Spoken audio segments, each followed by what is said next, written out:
And it comes your way next on CBS Sports Network.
Give you chills, you're never going to get it. As good as it gets.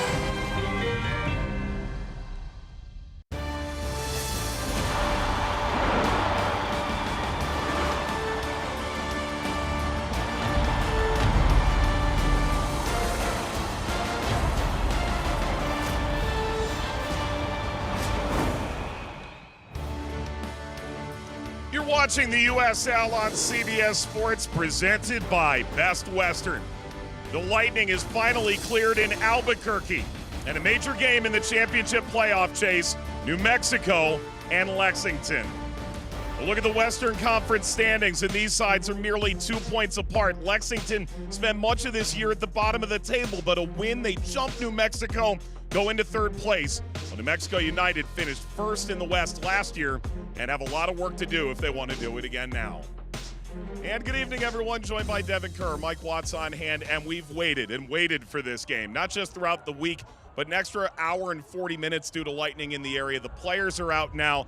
And Devin, how do you make sure you're prepared for a matchup of this magnitude? Mentally staying locked in. That's the message from both managers in the locker room right now. Your nutrition starts to vary. The game plan doesn't change, though. Coming in, the idea was always going to be do not deviate from your plan. The foundation set all season long is why they're in this situation to begin with. You are going to have finite moments, calculated risks towards the stretch of the playoffs. Take advantage of those. Otherwise, stay true to yourselves. Now, Devin, New Mexico aside, who is impressive in so many ways, they still feel they can get more out of their attack. How about we go ahead of the curve? One of the best ball possession teams in all of the league, but this is about attacking and specifically goals from Greg Hurst at the 9 position. Number one, get him healthy. Well, they got that. Now positionally, it's about maintaining his presence up high, staying tight on the 2 center backs. He's really good back to goal. He can wander into the channels, but in order for New Mexico United to have and maintain success, he's got to keep pressure in an advanced position. They want goals from him in general. It'll help the team into postseason play, but statistically, the relevance is what the production has been over the last 5 winning title teams. Now, he's a little bit behind pace right now, but with 5 games to go, Greg Hurst needs 3 goals to jump above the lowest average. That was Ronaldo Damas last year. Good news, New Mexico United fans. Guess what? Greg Hurst 9 times in his career has had a multi-goal game and or goals in back-to-back matches. It's there for the taking. He had a dozen goals last year. He sits on 5 this year. Now let's turn our attention to Lexington. Devin, this has been an incredible turnaround for first-year head coach Terry Bloss. Very impressed with the manager, staying true to himself and true to the process. And yeah, people say that's a cliche, but it's a cliche for a reason. They didn't get away from the foundation that they built. They wanted the ball all the time. But as the year has gone on, they've become much better relinquishing control of games to maintain relevance within the matches. So they can sit back, they can press up high, they can dominate teams in possession. The most interesting thing throughout all of it is that the season has gone on and they've gotten better. They've actually done it against better competition. They are 7-1-1 in their last 9 teams who are currently in a playoff position. Bright lights, big city, don't matter. When push comes to shove and Lexington has a difficult opponent, they knock it out of the park. Well, the bright lights and a good opponent. Maybe Lexington can continue this epic run. If they do, they jump New Mexico United in the standings. It is the end of September. The games mean a little bit more. They're just 2 points apart in the West. It's New Mexico and it's Lexington, and it comes your way next on CBS Sports Network.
It's the USL Championship presented by Best Western Isotopes Park in Albuquerque after a 100-minute lightning delay. Lexington away to face New Mexico United. 3 big losses in this lineup. No Keller, Rivas, or Jabang tonight. Balance still. That starts on the back line in the 4-2-3-1. Will Seymour, the best Swiss Army knife that allows Jalen Lindsay to come up high. You want control in the midfield. I'd like them to be a little bit more aggressive coming forward, though. The reason being, if Greg Hurst is going to stay high, he needs support down underneath, clog spaces, make it difficult for Lexington on turnovers to play out of the back. Terry Boss rolls out what has been their traditional 3-4-3 recently, but I like it because they attack in 3, they defend 4. They're very aggressive, especially on the left-hand side.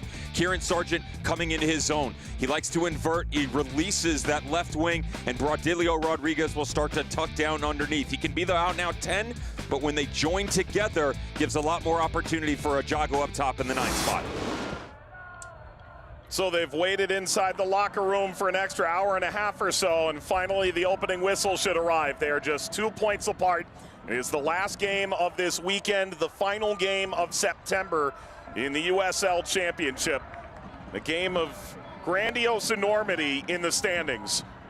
The top 8 go to the postseason. They both feel good about that. How high can they finish? We're underway from Isotopes Park in Albuquerque. The sun is shining and the bright lights are on the championship tonight. Lexington and New Mexico. Kale hits it back. Out into space for Dayon Harris. I can't believe I'm saying this, but Rodrigo Albuquerque is our referee tonight in Albuquerque, New Mexico. It's his first ever appearance in the city of Albuquerque in the championship.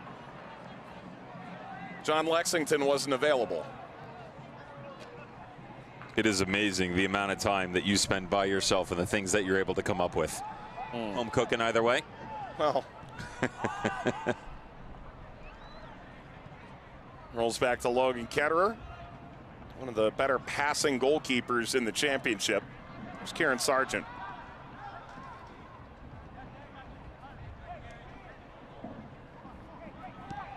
Chabert.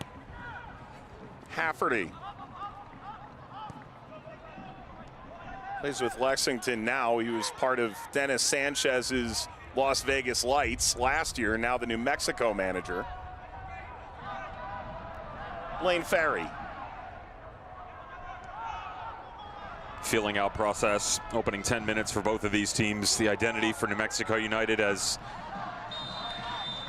put them in a position where you'd like them to step out just a bit. What I mean by that is control is everything. They want the ball, they need the ball in order to be successful, but within that you got to be willing to take risks. That's where Lexington have started to come out of their shell. They too want to be ball dominant. Spoke with head coach Terry Boss earlier today, and he said, listen, we still want to win the possessional battle. We just don't feel like we need to. They're more comfortable defensively, making teams work for every blade of grass, and then isolating them to counter coming the other direction. Little tug at Vargas and plays into the back line. Seymour and now Zalelum. No Keller, no Rivas, no Jabang. Kalen Ryden's available off the bench. This back line very well could be in shambles, and yet it doesn't feel that way of late.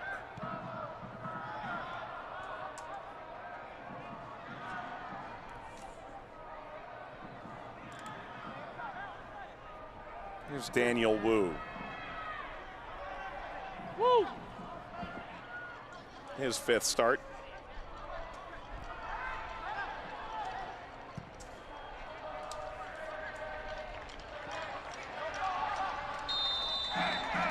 And the offside flag is raised. Conversely, for Lexington tonight, no Sofian Jafal. Kendall Burks is a loss. Danny Barbier unavailable. But they do bring back Xavier Zenge, who'd been injured.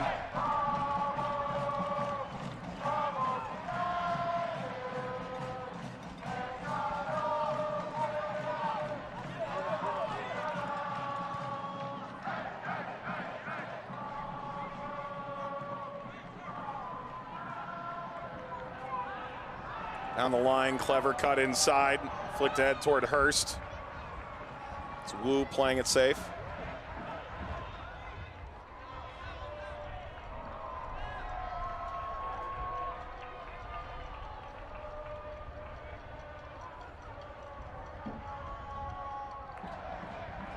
Jalen Lindsay, 20th start this campaign, in from Charlotte over the offseason.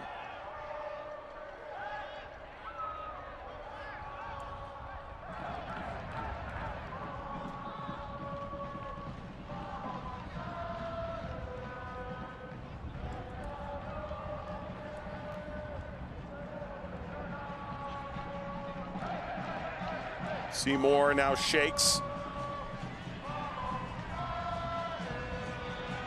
Has stepped into the lead job over Alex Tembakis in recent weeks.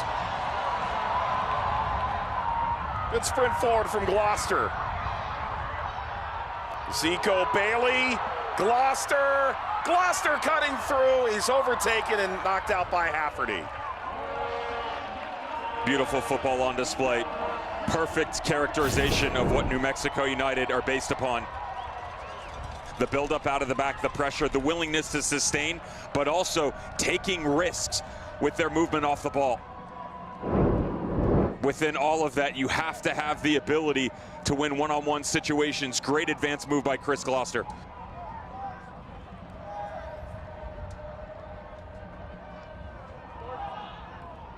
Taken short. Deon Harris. Bailey. Vargas. Reclaims for New Mexico.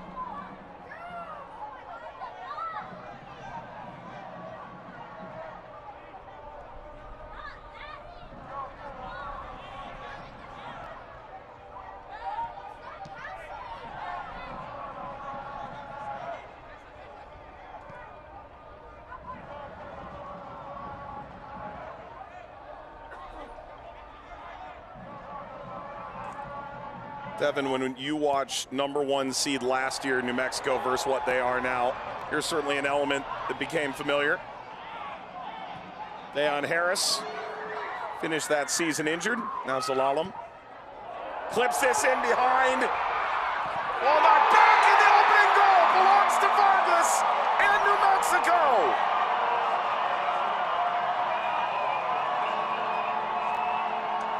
It was worth the wait for the fans in Albuquerque. It is an early lead for New Mexico.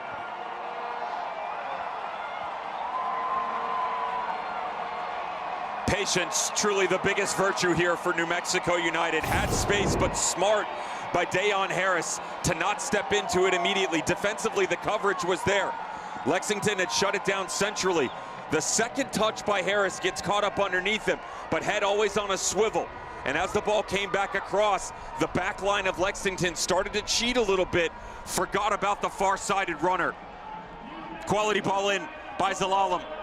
Excellent cutback on the diagonal, and the trailing run that had to be to put them into the lead. Vargas acquired in September last year. Bags his third goal of this campaign in the 7th minute.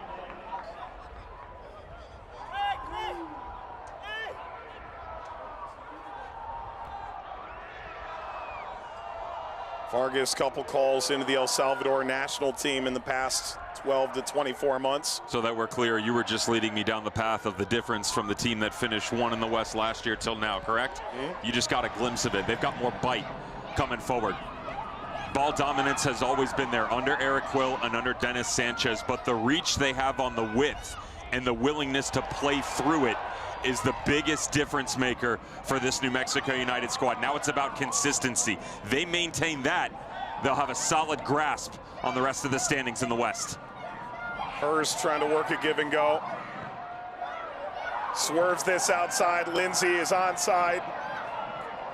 Hurst spins, went down. Incredible start for New Mexico.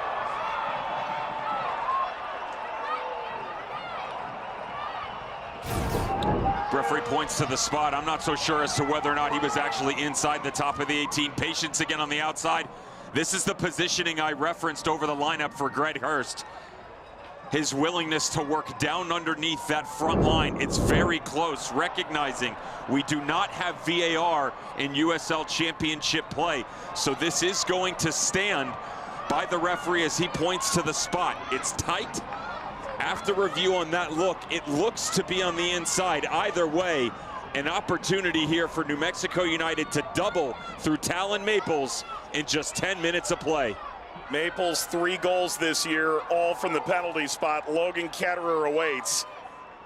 He has saved 6 of 17 in his career. Has stopped none of the 3 he's seen this year.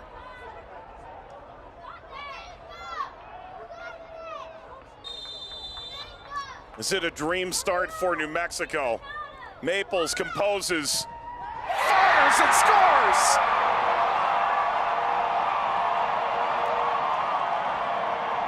New Mexico out of the locker room into the lab with 2 quick goals inside 10 minutes. Back to the foul. The way that you work it back across here, Greg Hurst, good positioning. Notice he doesn't rush the line. Instead, holds confrontation atop the 18, allowing himself to then step forward, put pressure on the presence in front. Contact inside, yes, and Talon Maples, automatic from the spot. Dream start, beautiful energy for New Mexico United. 4th goal, all from the spot. Vargas in the 7th, Maples in the 10th. And New Mexico have won just 3 games of their last 12 dating to June 21st. A chance to move within a point of Sacramento for 2nd in the Western Conference, off to a stunning 2-0 start.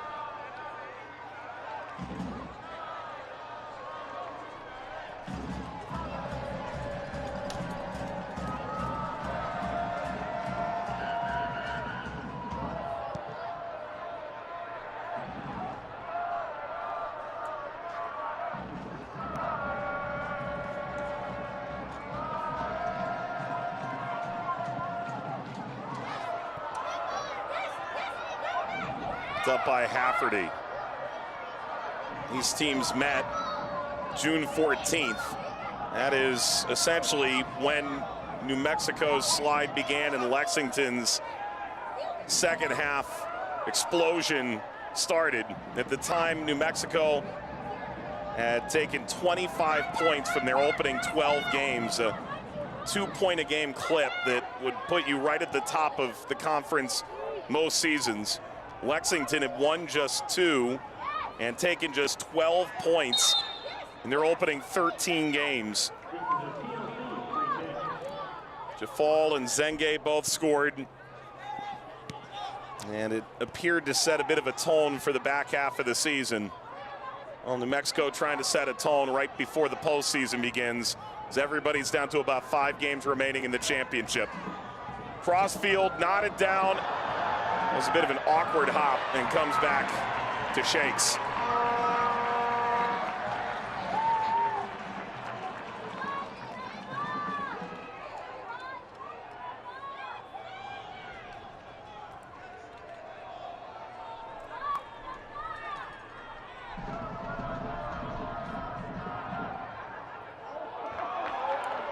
That'll play. Just away from Zico Bailey.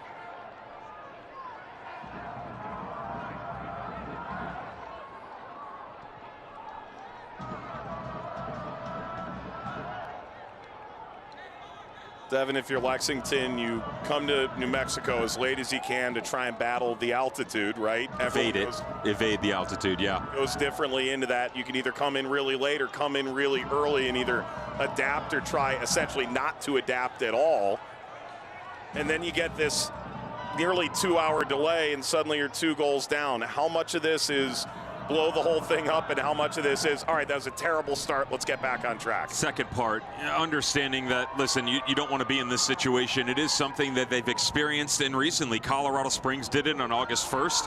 When they played, the difference was there, it took 40 minutes for them to hit the back of the net twice. Tulsa did it back in May. It took them 95 minutes. So they have been there, though not rattled this early. All the more reason to not deviate from the initial game plan. It's about emotion right now. Communication, settling each other down tactically. This team is still set up to make a run against New Mexico United, but calming the nerves, reassuring each other that you can maintain confidence even though it's been a slow start. Look down the Lexington bench, and there's Terry Boss, first year as the club jumped into the championship, 43 years old. His brother Kevin, the Super Bowl winning former tight end for the New York Giants. Or suddenly a winning football team again. Give it time. Dayon Harris. Navigating back, Zico Bailey. Harris once more.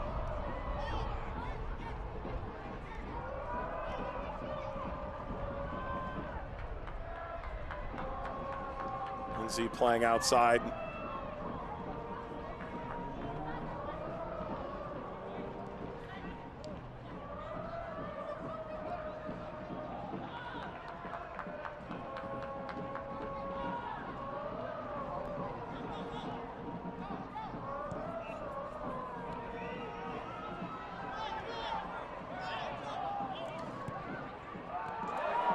Harris, ball stabbed down. Hurst had the option wide. Akale back to regain. Akale going to work. Slams this off of Sargent. Forget the ball movement. I love the intensity right now of just continuing to push the pace higher at a rapid clip. And also, Mike, one-on-one situations, they're turning, they're running right at him. Second balls, third balls, just continually repressing to make Lexington feel uncomfortable.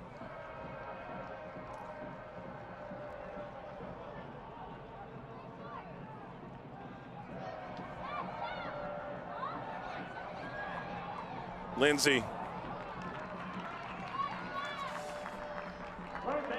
Great time for us to remind you can show off your team pride in style. Official merch from shopusl.com. Check out brand new tees, hoodies, novelty items, and more. Your favorite USL team at shopusl.com by scanning the QR code now.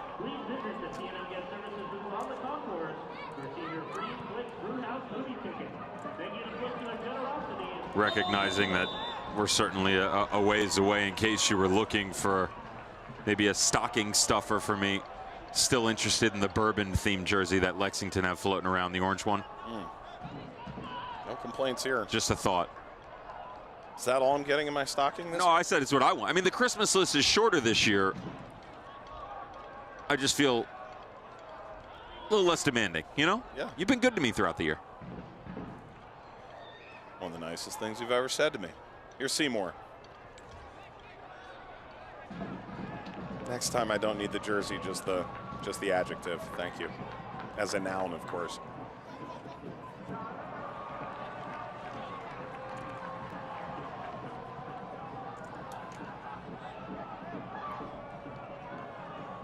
Looking for some balance in the midfield right now, Lexington. Talked over the lineup coming in, a little bit more aggressive, building three. Kieran Sargent on the far side, the midfield two, and Blaine Ferry and Speedy Williams always dropping in, but the depth had to be there. Nick Firmino, Bradilio Rodriguez dropping in as they're building right now. The two midfielders, Zalalem and Vargas, are cheating high, so the pressure's already there. They're bypassing that initial line. If you play over, the secondary run, if you're Lexington, has to be there to support that front line, not spinning off quick enough to create the numerical advantage.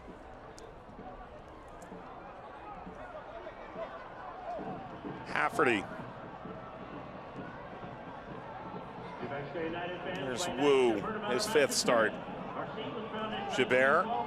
Speedy Williams upfield, champion with Colorado Springs last year. There might be something to be said for the fact that such a rough start jumping into the championship for Lexington as they figured things out. Speedy Williams on a team that won a championship last year after starting 0-5. Little room here for Firmino. Outside to Hafferty. Hafferty curling.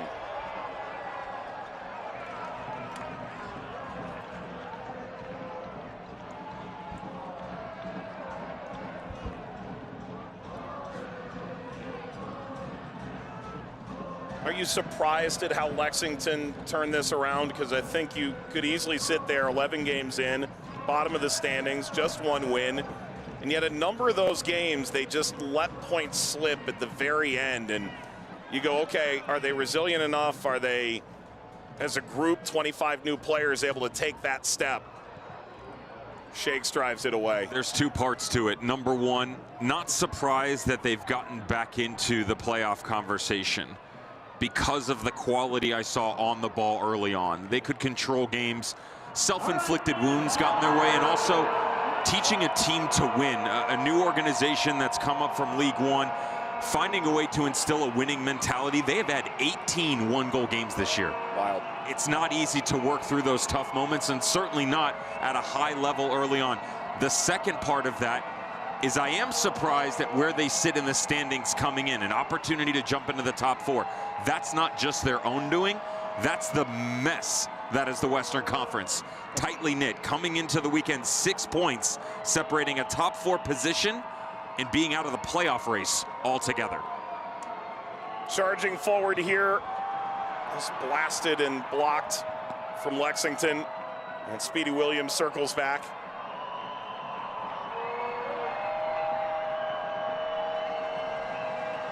Served into the width for Hafferty. Decent run here, caught up to by Firmino, and he's held off the ball.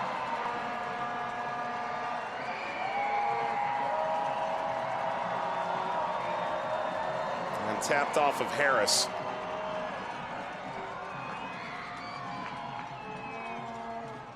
Throw coming for Gloucester. He played Gloucester about 60 times, the U.S. under-17s to the 23s. Was at Hanover and then at PSV for 3 years, still only 25. Spoiled with some of the players that are on the field because we've been able to see them at the professional level for such a long period of time. Zalalem in the midfield for New Mexico United, 6, another one of those. Nick Firmino. Couple of stops in both League One and USL Championship play. Logan Ketterer, another conversation. Recognizing the age gap varying between all of them, certainly not quality lacking. It's just like you and I.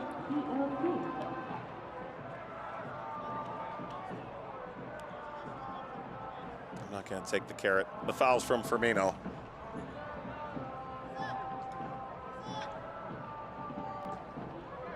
As quick as a start it's been for New Mexico United, don't be surprised if the tempo of this changes here. A little bit more ball movement, slowing the game down, more touches, make Lexington come out of the shell, play the game a little bit higher up, unbalance them, combination play to take advantage. Can't be a track meet all game long. Lexington would benefit from that. Who would you like to see dictate tempo? A couple of different players from New Mexico that can step in. Of course, we've already seen Vargas and Zalalem. Zico Bailey in the role that you play tonight, you know, he's going to be given that luxury underneath Greg Hurst to be that out-and-out playmaker as a 10, but the freedom to roam into the wide positions. He's comfortable on either side, so as he goes, creating the balance to work off of each other, so important. Good ball in over the top, ball ladled across. Hurst incoming. And Maple settles.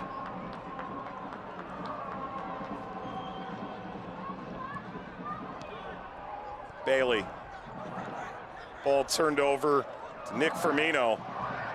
What strength. Trying to play a Iago through. And goes out wide.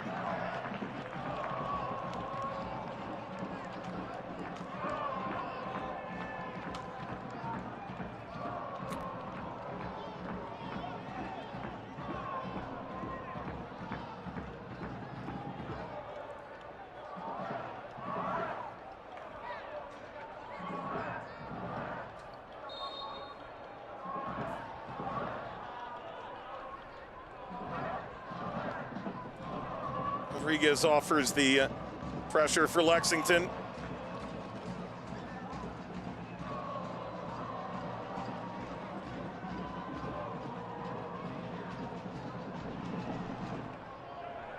That is a menacing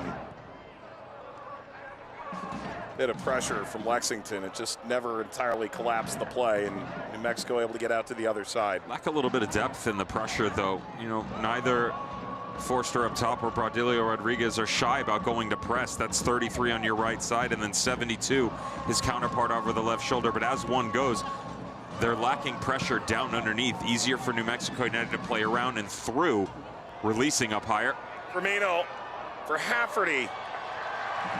They've gotten a bit too cute there. Had an option off to his left as well. Could have gone on his own. Last sequence was the first time we've seen Speedy Williams jump into the mix. You know, releasing out of the midfield, trying to close down some of these small windows that have been available to Gideon Zalalem and Marlon Vargas. I don't mind it. Also with the understanding of where exactly Blaine Ferry is positioned. Always need to have that one player located centrally just to make sure that the rotation coming back through for New Mexico United is eliminated. You can both go together, but certainly like the idea of maintaining the single entity.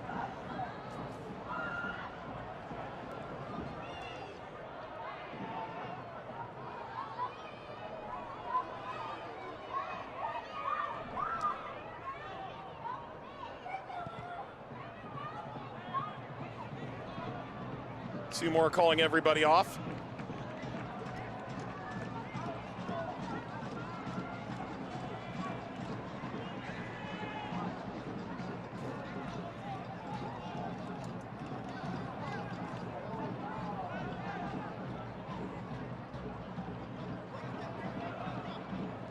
Getting to the end of seasons means chances to start setting records around the championship, career and single season. The appearance record officially belongs to Sean Tosh this week, and he scored in that game. Louisville 1-0 win over Detroit. Passes the great Kennardo Forbes. We did not see the league shutout record get equaled by Danny Vitiello. Sacramento falling at Monterey Bay. A shocking upset. Alex Tambakis and Evan Newton sit on that shutout record. Tambakis on the bench tonight. Chris Shakes, who Dennis Sanchez put it pretty bluntly, just works his butt off. Shakes earning an opportunity to play of late. Ball lobbed in here for Lexington, chopped out of play. Another win for Louisville City keeps them clear of Charleston for the Shield race. And then Sacramento onto the verge of clinching out west. Not just yet. Said in terms of playoff implications coming into the weekend, the most important game was Loudoun and the Tampa Bay Rowdies. Loudoun needing a win to maintain pace with the top four. Tampa Bay Rowdies needing a win to have the ability to get into postseason play. They took a 2-1 lead into the 90th minute. Loudoun scored 2, and then the Rowdies equalized in a 2-2 draw. Of course it was. 3 goals in 7 minutes. Abakura, Tubbs, and then Joey Skinner finishing it off to share the points. Loudoun trying to stay in the top 4 and earn a home playoff game. Ryan Martin's done an incredible job there. Tampa Bay just trying to get into the field under first-year manager Dominic Casciato, a mid-season acquisition. Lexington enter the penalty area. This takes a deflection off the back heel of Seymour and flicks into the stands. So a corner for Lexington, conceded twice inside 10 minutes tonight.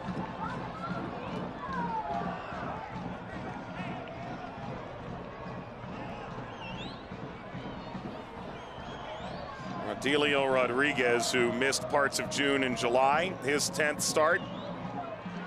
Was in the Sounders organization the last couple of years. Take the corner for Lexington. Well, first decent service with a header steered down by Forster Iago. Scored in 3 consecutive games. One off the club record. Shakes is there.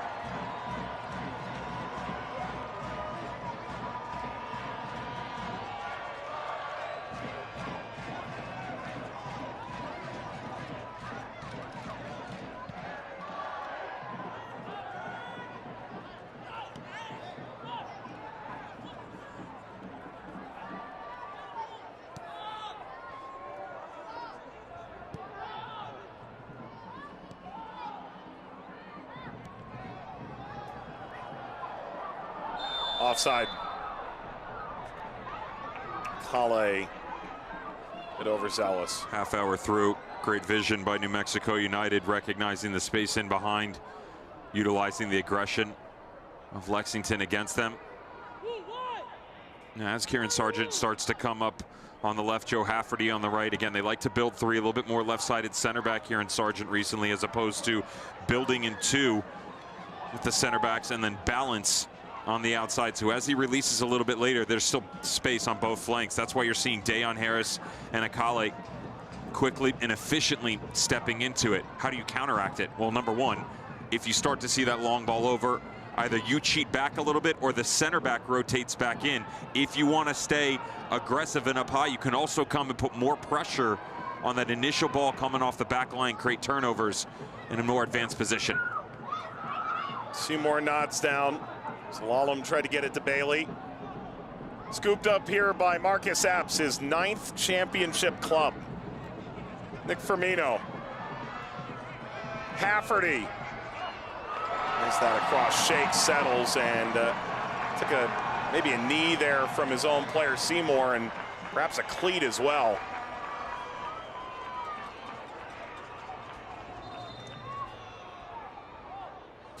Better build on that far left side, though. Well done, Epps, as he cuts back in, just holds that midfield a tiny touch. It's allowing Firmino to drop back down into that pocket. And Joe Hafferty, always going to be ever present on this right-hand flank. He's got a ton of speed to burn. It's not a bad ball back across. He's put with a difficult task, Mike. There's not a lot of space to play into. You've got to have English on the ball to work it away from the goalkeeper. Better overall, though, from Lexington back to front. Up here for Shakes. Of course, you know where he went to college. We are disappointed about last night, but still working our way up the Big Ten, Penn State. And credit, by the way, to Jeff Cook and everything that head coach has been able to do since stepping in about 7 seasons ago now. Recognizing Chris Shakes out of the YSC Academy, Philadelphia Union. Sorry, Dev, it was another enthralling but ultimately disappointing whiteout game. Rule number 1 of the whiteout is not that dissimilar from some of the words utilized by Brad Pitt years ago. We don't talk about the whiteout.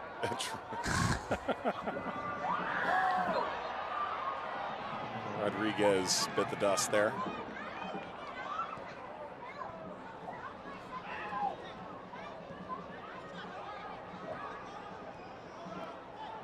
Shakes 73 games for the Nittany Lions at Penn State.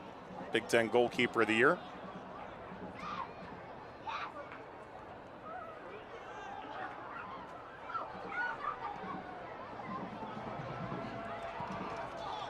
Here's Gloucester.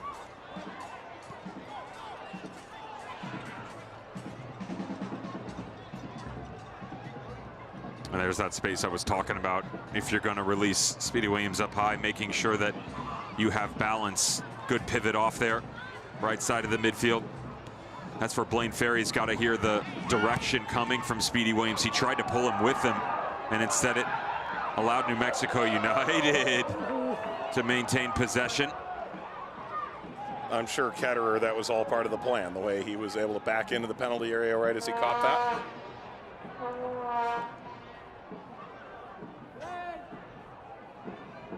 Here's Blaine Ferry.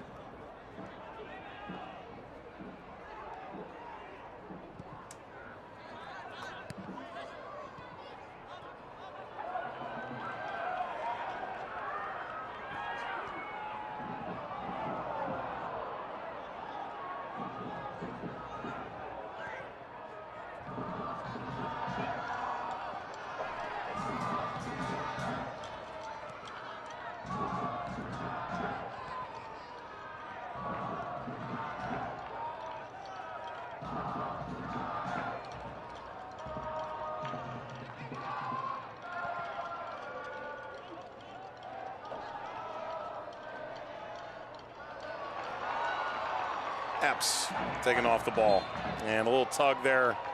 The shirt sees possession to New Mexico. Marcus Epps is ubiquitous. He is the championship is him. Philly, Red Bull, Memphis, T2, San Antonio, Phoenix, Tulsa, Hartford, Lexington. As it relates to this project, the mastermind Sam Dorr in the front office brought Marcus Epps into the FC Tulsa project back in 2022, retained him in 2023 as Blair Gavin, then head coach Now the assistant at the New England Revolution came into it. Speed, sure. He's become a lot more disciplined, Marcus Epps, recognizing that he doesn't have to go a million miles an hour all the time. Much better as he starts to pinch his runs in and play back to goal. Certainly a good locker room guy, always helps.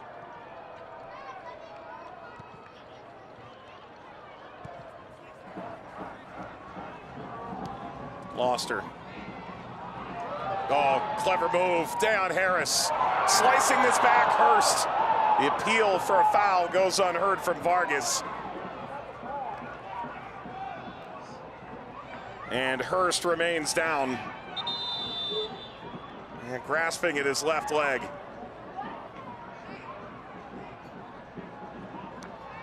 It's a good move from New Mexico United to the near sideline. This has got to be better by the back line, though. It's a back shoulder run. That's where you have to call and then drift out. Pressure's got to be tighter immediately. Can't jump in either. Hafferty had the angle, but because he jumps the route just a little bit, that's allowing Deion Harris to continue forward, utilizing the speed to his advantage. Good cutback across, but excellent recognition by Daniel Wu. Last-ditch defending, stepping up in, become a vital piece of this back line with all the injuries they've picked up. Last couple of years at Greenville, I'm sure you first saw Daniel Wu with Georgetown, won the national championship there. He's been an interesting one. You can use him in so many different spots on that back line. Brian Weiss, his head coach, already talked about his versatility, playing him on the left, the right. He's really comfortable when you start to move him into the midfield, releasing the ball, but always with the understanding that it was about his IQ to allow him to find success. That's a good representation of it. Stop play to look at the injured Greg Hurst. He's back up. It'll be a drop.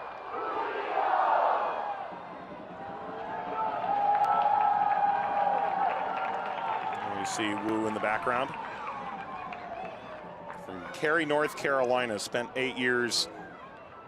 I guess at the time it'd be the Railhawks. And eventually North Carolina FC Academy.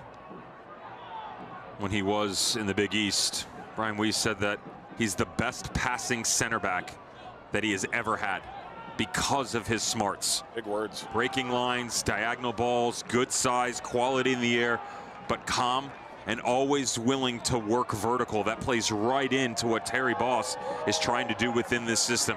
Forget numbers for a second. Positionally, he wants to play attack-minded, aggressive football back to front. Though it took some time for Daniel Wu to work himself into this, and yes, the benefactor of some injuries. If you look at glass half full, done really well for himself with the opportunity that's been put in front. There's Kieran Sargent. Inside to Blaine Ferry. Part of an under-17 team that had a young Josh Sargent and Timothy Weah and Serginho Dest among the ranks.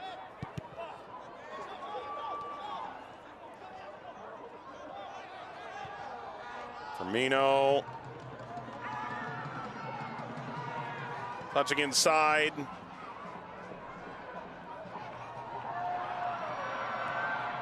Zigzagging forward and sending Hurst. And again, sliding in. Right place, right time, it seemed. And now Wu will face a straight red card. He takes out Hurst. It's deemed denial of an obvious goal-scoring opportunity. And Daniel Wu is off. There is no VAR in the championship, but the ref saw is what it is. Seemed harsh in the moment. This is a natural move on the player. I don't agree with this red card. He's making an attempt to get to the ball. It's not malicious. Yes, it's a foul. Certainly yellow. And I recognize there are 4 pillars that you have to hit, one of which is intent. And in that moment, he is trying to get to the ball. Transitional, a chance for Greg Hurst, yes, hoping that he's not hurt here. But a red card certainly feels harsh in the moment.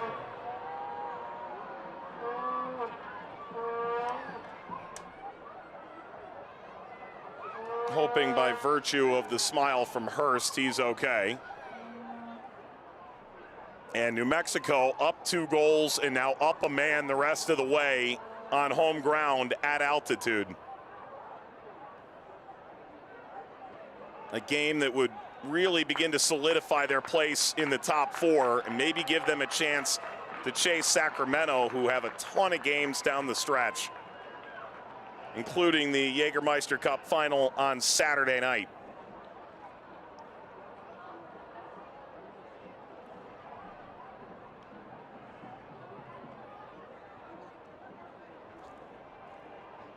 And that is a big call from Rodrigo Albuquerque.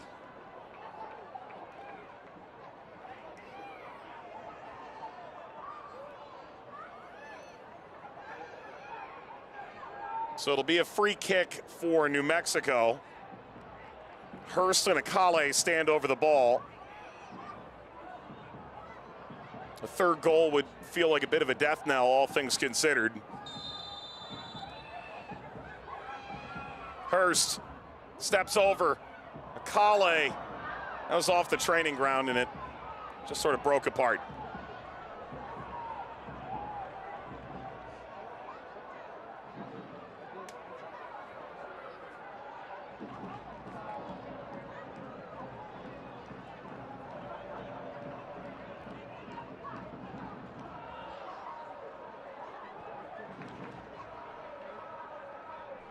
Well, that is a staggering turn of events. If the red card had been pulled and you went to VAR and you went by clear and obvious standards, would you have overturned it? I think that's a different question than would you have given a red in real time.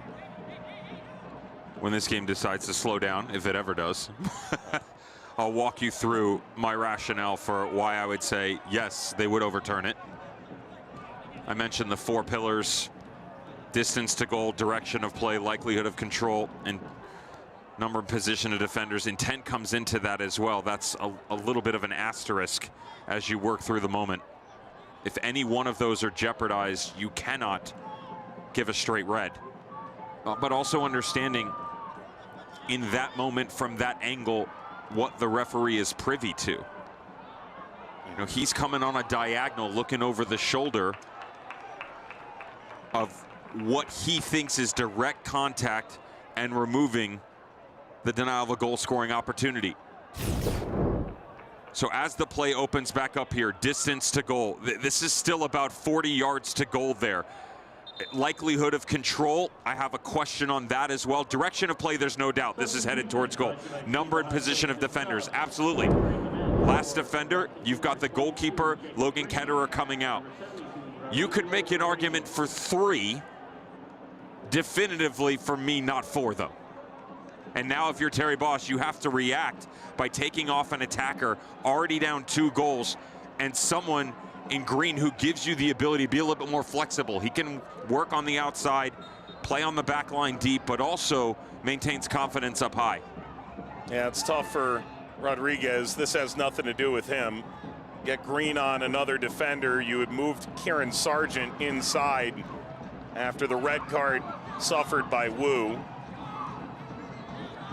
Leon Harris steps in for New Mexico.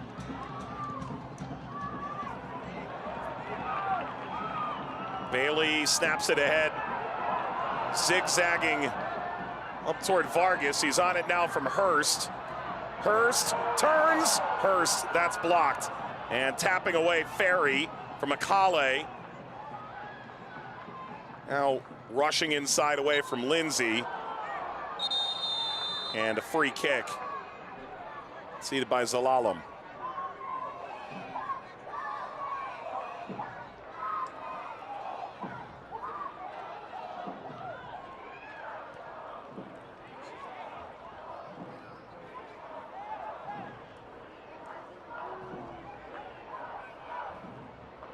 We remind you to tune in Wednesday, 8 Eastern. Don't miss the U.S. Open Cup final. Austin and Nashville head-to-head for the title. See who wins it all right here on CBS Sports Network and streaming live on Paramount Plus.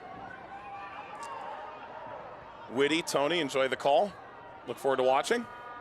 Still can't believe those are the 2 that got through, all due respect.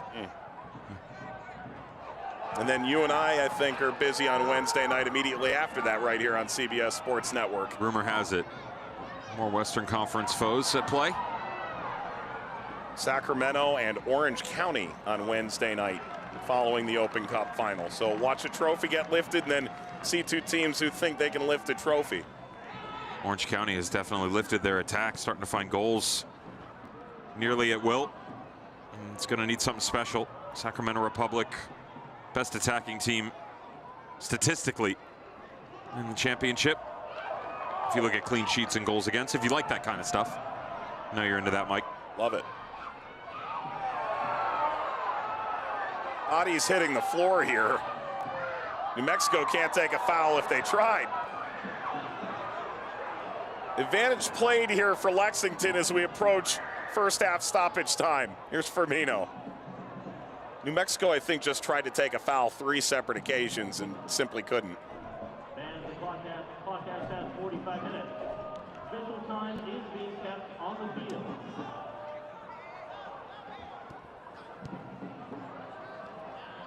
Speedy Williams, Firmino. Bypassing Hafferty. Green, 3 added minutes.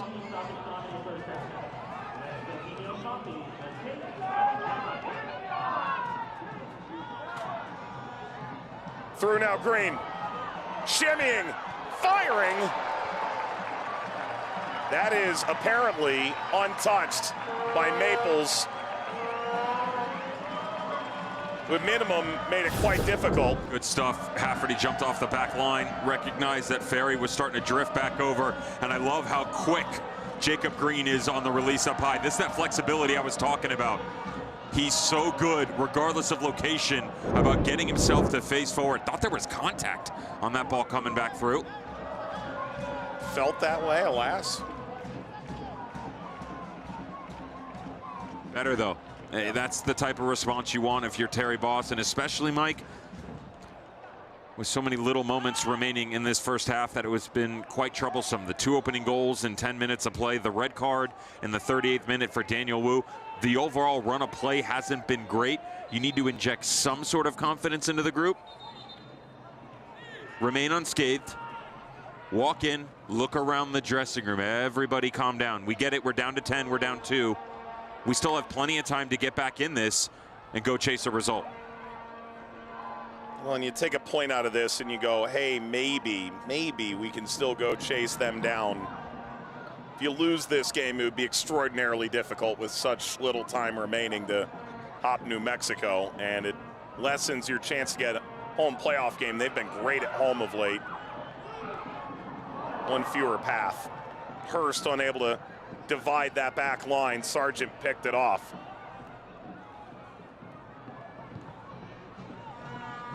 This is the definition of a 6-pointer. By the way, weird game today. Just noticing a clip floating around social media with the Albuquerque Isotopes, who play their home games here at AAA Ball Club. They had a bases loaded 3-run walk that I saw floating around. So it's a live ball after a walk. Runner comes in from third, runner from second, never stops, keeps going. Runner from first, everyone's looking at the guy who just scored the second run, angles for third, and the ball gets thrown away, and all of a sudden you bring in a 3-run walk. Peter Trevisani special. Yeah. Under New Mexico United, just like he drew it up. Yeah, well, much the same here tonight, I suppose. Just a little bit of a weird first half.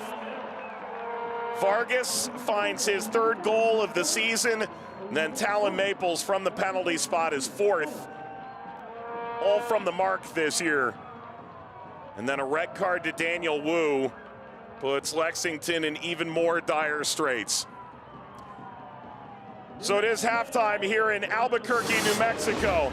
And New Mexico United, knowing just how important this game was after a 100-minute wait in the locker room due to lightning, sees lightning strike twice inside 10 minutes. Coming up at halftime, Sacramento Orange County on Wednesday. You won't want to miss it. We'll tell you why. The USL Championship on CBS Sports, presented by Best Western.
USL on CBS Sports, presented by Best Western. The fans here waited quite a while just to get back into the stadium. With Lightning in the area, it didn't take long at all for them to witness a couple goals. Vargas and Maples, the go-ahead. Mike Watt, Stephen Kerr to get you ready, not only for this game, but for the game coming up on Wednesday night. Second meeting of the year between Orange County and Sacramento is a 2-1 win for OC. All the way back in April, here they go again. Expect fireworks once again. Both teams finding some rhythm towards the tail end of the season. Let's start with Sacramento Republic. To me, one of the most balanced teams in the league. Why? Well, defensively, they're nearly impenetrable. Statistically, they're top 5 in nearly all major categories, but they've created balance within the midfield, and attacking-wise are starting to find rhythm. What you want to see out of Orange County is a little bit more confidence on the defensive side, but also the willingness to release coming up high. 19 goals against, tied for the least amount within the league. 11 clean sheets, tied for best in USL Championship play. I want to see Orange County release it up high for 2 reasons. Number one, in one-goal games, they struggle. Only 5 wins in 17 matches overall. Create distance, creating opportunities on the attacking side. If they open it up, they score 2 or more, they are 6-1-4. So a difficult task against Sacramento Republic, but attacking-wise, when they gain confidence, they get results. A win for OC, they would move up above the playoff line. Remember, Sacramento plays in the Jägermeister Cup final Saturday against Hartford on the Golazo Network. All right, grab a, blanket, picnic, enjoy yourself. It's that kind of night. New Mexico up 2-0. We'll show you how when we come back.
Is that possible? There we go. Check 1, 2, 3. Yep, okay.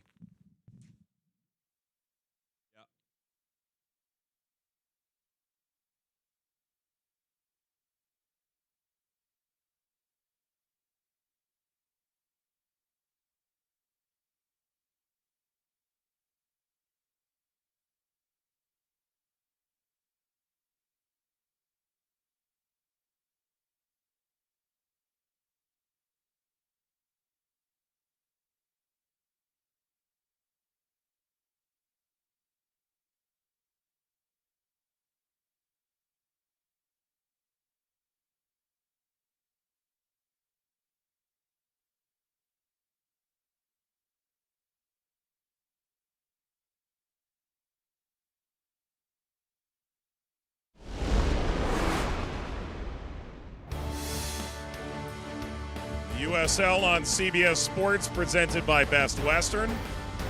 whatever jersey you need to just kick the ball around out on the berm here in New Mexico. It's 2-0 at the break. Mike Watts, Devin Kerr.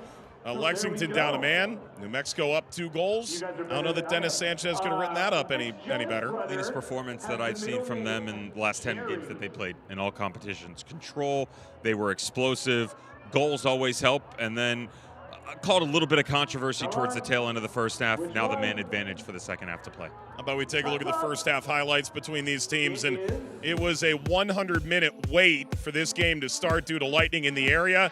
And then it's a lightning bolt upfield through Deon Harris. Ask for aggression for this team coming into the match and to go right after. It's exactly what they did. Great utilization of the width. Started with Talon Maples off the back line, but they didn't rush their decision making because the gap closed. Now you have to recycle. This is the foundation that I went back to in the open. Say, listen, don't force it unless you have the calculated risk in front of you. Good combination play on the cutback across and the opening goal for New Mexico United. The same one, very similar fashion. Long ball to the right side this time. The inverting run.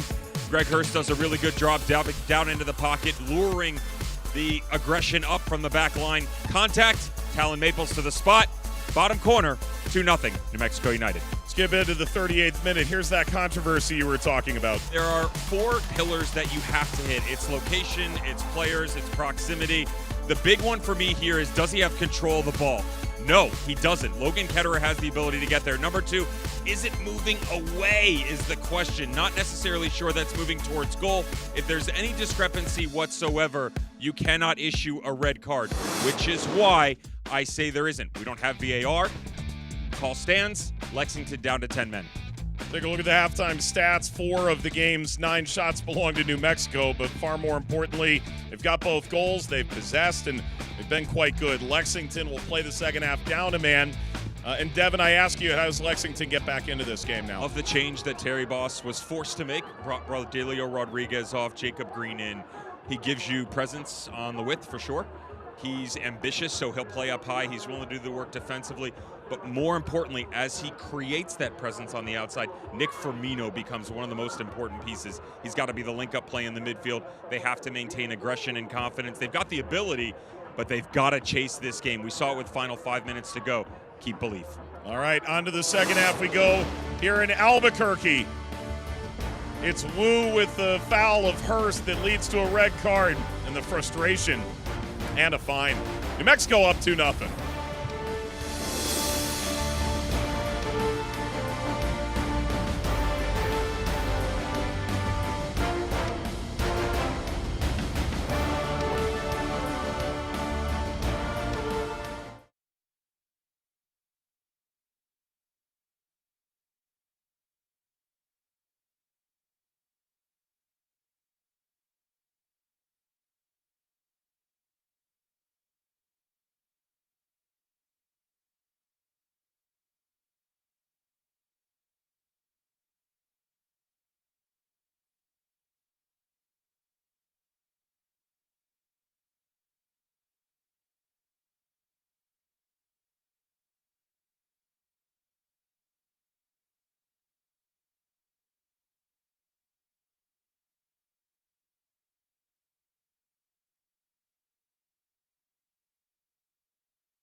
The USL on CBS Sports, presented by Best Western. We're looking for the best Western teams right now. New Mexico and Lexington both pushing up the standings in the second half of this season.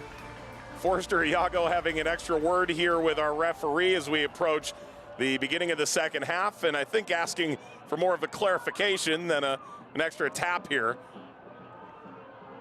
This game started 100 minutes late. Lexington on the road to face New Mexico United. And a vital 3 points in the race for home playoff positioning on the line. Rodrigo Albuquerque sends us into the second half in Albuquerque, New Mexico.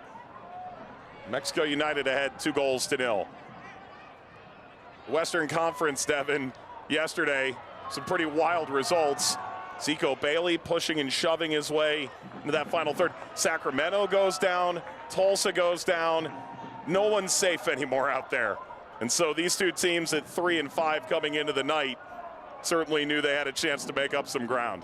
Sacramento Republic a chance with that game in hand midweek against Orange County to close the gap on Tulsa, who sputtered a little bit. Just one win in their last 5.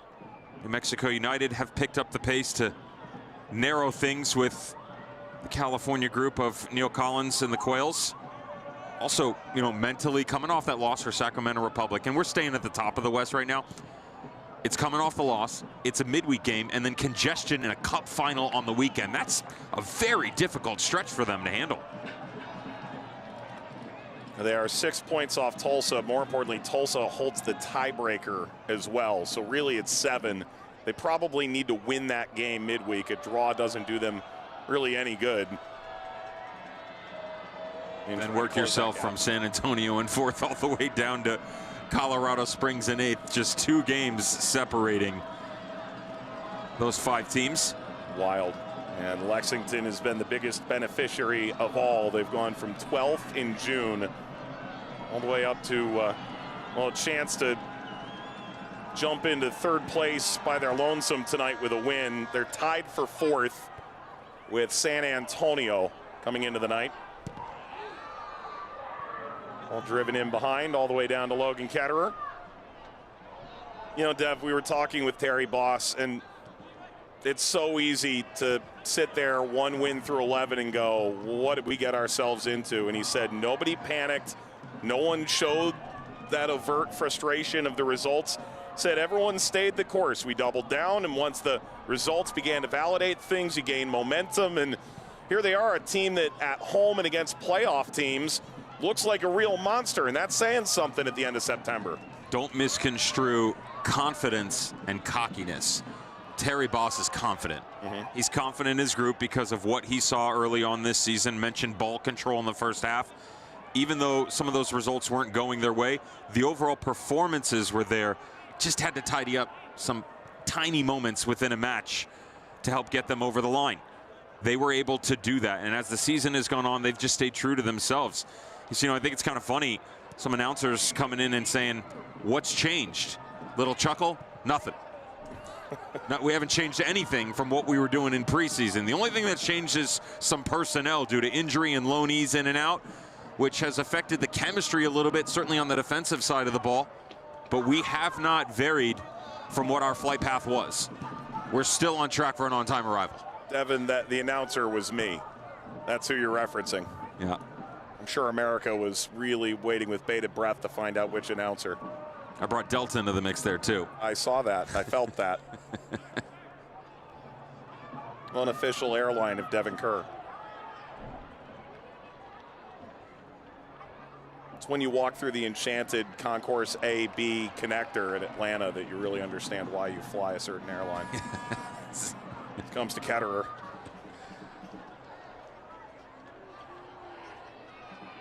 Came up through Greg Berhalter's Columbus organization at first. A couple years there on to El Paso.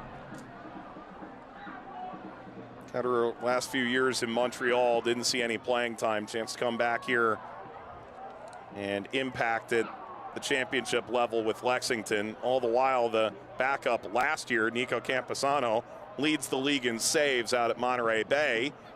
Well, their goalkeeper Anthony Siaha is going to play in the Jaeger final with Hartford on Saturday. Got all that?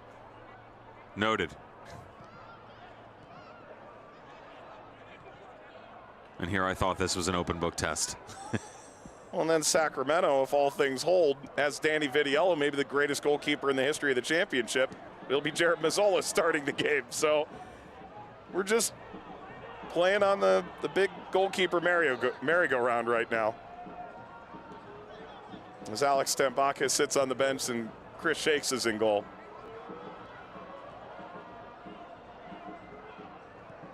Gloucester plays this forward against 10-man Lexington. Daniel Wu got sent off in the 39th minute. Pumping the brakes, Dayon Harris. Flutters back to halfway.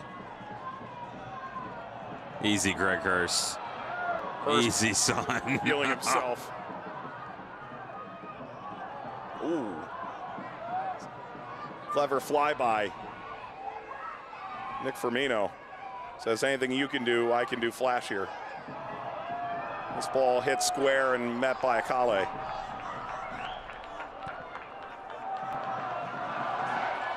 Down into space. Akale keeps it alive. Hits the cross, return to sender. Pops over the top of Sargent, and he wins the ball back. I think anything goes in this second half right now. Got to be really careful, though, if you're Kieran Sargent, leaving your feet as a defender. Last ditch, if necessary. Wasn't necessary in the moment, though. That's emotion trumping young player in Kieran Sargent, getting the better of him. He's really smart and doesn't need to leave his feet there. Had support over the back shoulder, the ability to slow the play down. Good recovery after the fact, but didn't have to put himself in the position to begin with. These are the tiny moments that I reference, Mike, where just cleaning it up, allowing yourself to maintain discipline, that structure defensively, even more important for Lexington, down to 10 men.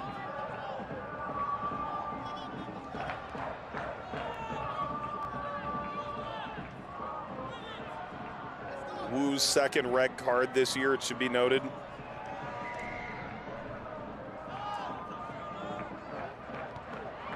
Only player available tonight for Lexington who's received a red card this season.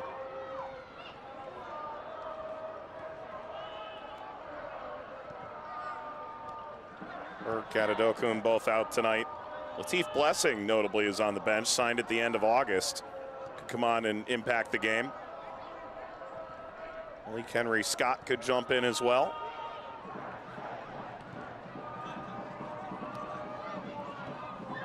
Trying to find a goal to get back in this in New Mexico.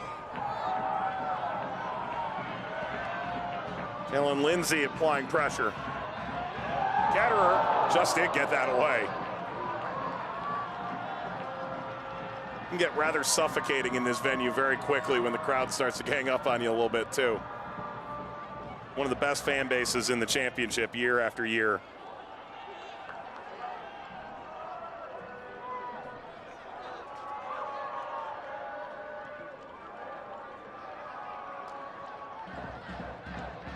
Top team in the West last year, 18 wins. 7th year for New Mexico United.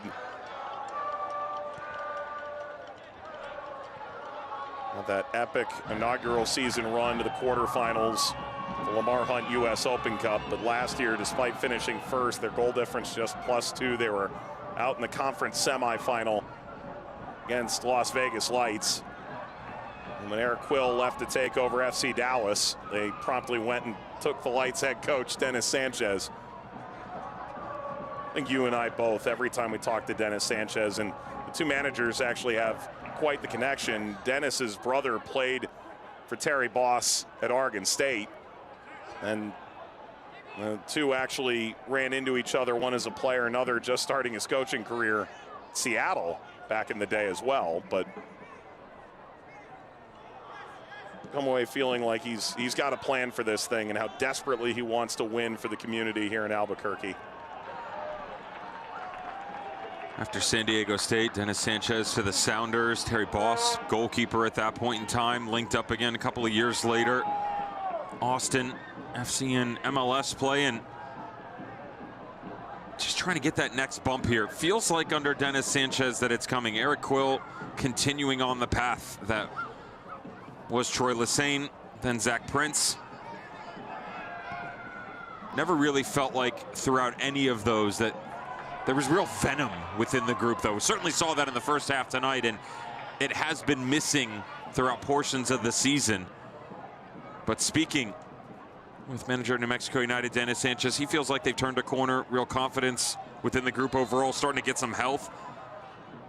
Good blend of leaders that were here, new players coming in, understanding the community, which is certainly built from the academy all the way back up. Great ownership, Peter Trevisani. Number 27, Thomas Pondeka.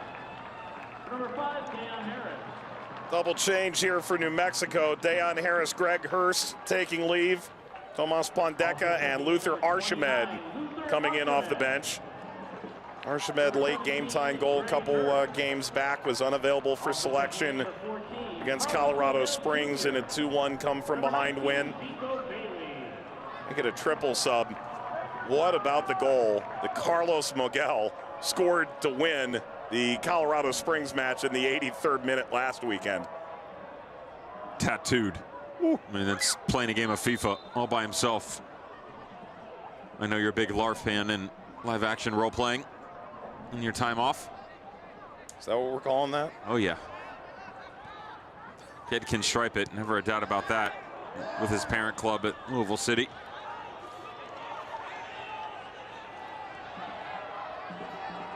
In on loan, Danny Cruz at Louisville has told me over the last month or so the intent is Moguel absolutely to come back and try and win minutes Louisville City next year. A couple of years ago, he was one of the big up-and-coming young names, but has struggled to break through since that time. Not hard to make an argument, a real key contributor to the team that got to the 22 USL Championship final.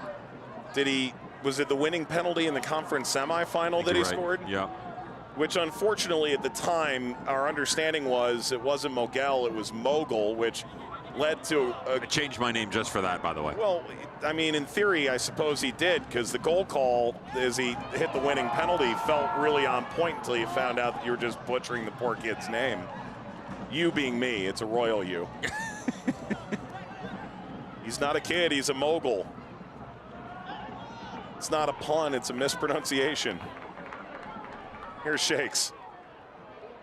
A couple missed opportunities here. Start the second half, nothing glaring that you've seen play out.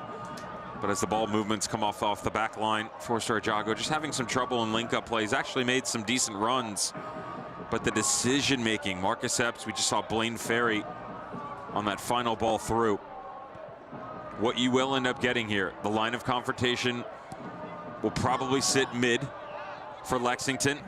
That means they're conceding space in front of them. They bring the back line higher for New Mexico United. That'll allow the speed to go in quickly. What you want now is to force the center backs to create separation on their own. Push them to the side. If you're Lexington, stay tight in the middle. You push them to the outside. That gap you see on the left side of your screen, get it to 20 yards. That's where players like a Firmino and Epson or Jago can take advantage.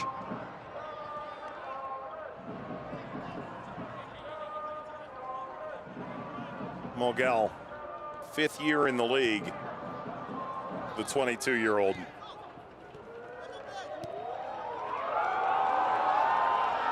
Lindsay turns the corner. Knocked out by Kieran Sargent. Great recovery. Talked about Kieran Sargent around the 50-minute mark. Decision-making struggling on the ball in the second half. Not this case whatsoever. He recognizes he doesn't have the speed to be able to keep up in a dead-out run with Lindsay. Notice how he starts to cut the angle and the diagonal a little bit, close down the space and eliminate the threat. Kale's service denied.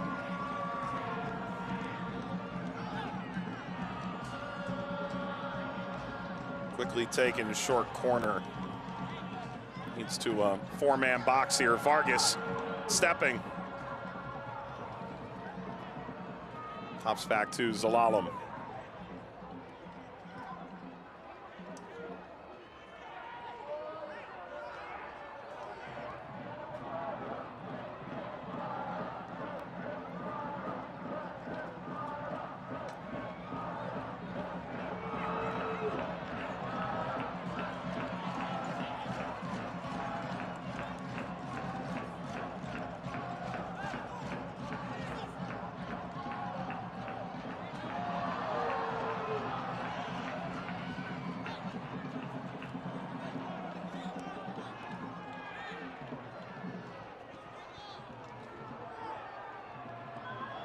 stepping Vargas.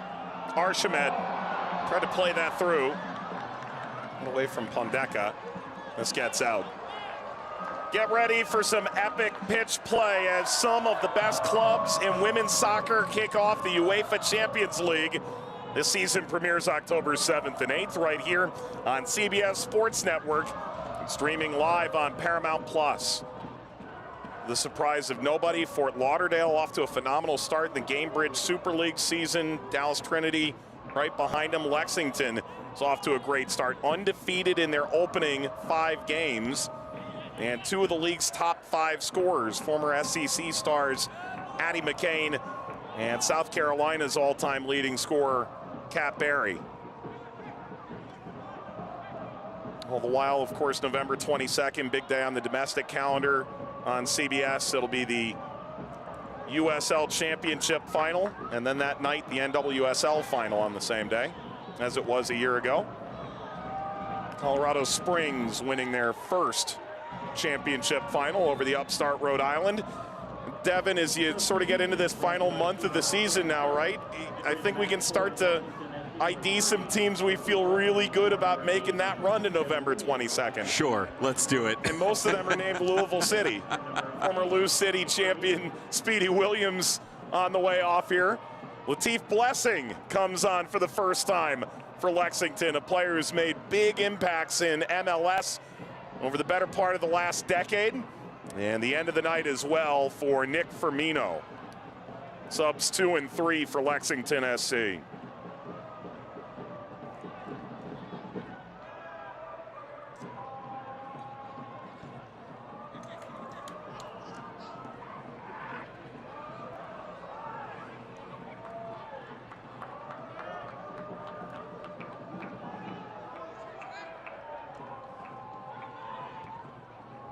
The change for Lexington. Midense, far side of your screen, fresh legs. Firmino struggling with the pace in the second half. Certainly said that he was the most important within the group for Lexington. The problem is he wasn't maintaining tempo. You gain that by bringing Midense in, and also Latif Blessing, who's really good at ground coverage. She too has the flexibility. Primarily a central midfielder. Most recently in his time with the Houston Dynamo, love the way that Ben Olsen utilized him out on the wing, cutting in underneath, really allowing the forwards to push themselves a little bit higher, but helping maintain control in the midfield. Now that vital tempo dictation.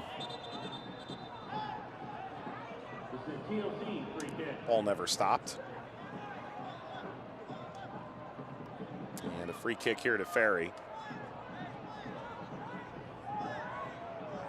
Signed a short-term deal back on July 31st and is stuck around with the club. His 9th start. Southlake, Texas native who came out of the great Solar Academy on the Lone Star State. Which of course is not to say one of Solar's great rivals, Lone Star, separate. Ferry last couple years in Tulsa.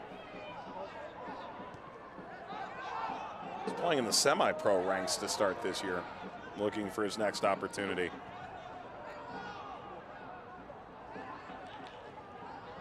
Yago.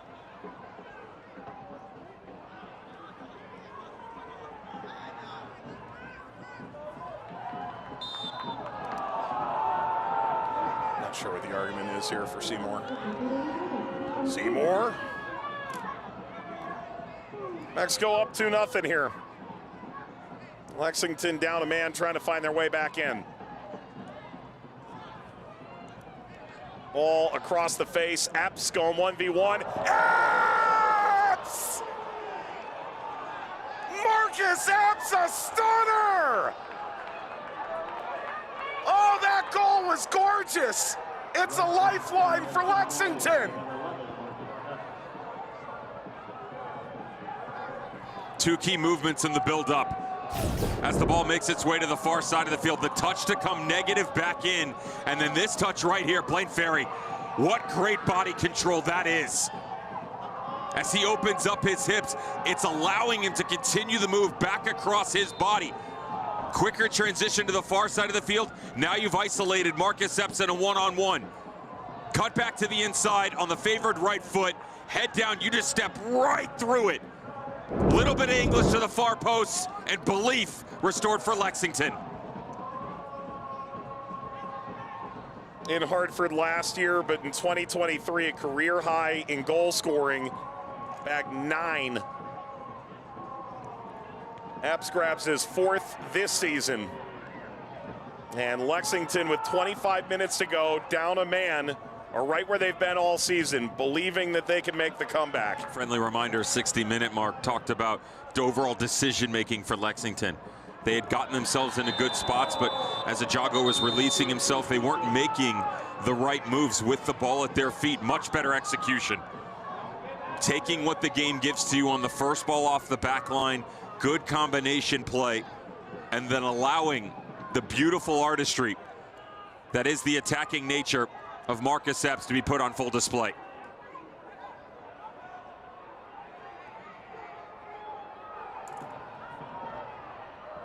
Seeking a bit of space to get a shot away, did. And Medense's shot ricochets off of Shakes and out for a corner. Rattled. Mexico United are rattled right now. Time to calm it down. Starts with Chris Shakes. Good save right there, but more so about control to get this group in front of them to start making some sound decisions. They're not marking appropriately. They're not communicating with each other. A lot more space for Lexington to step through.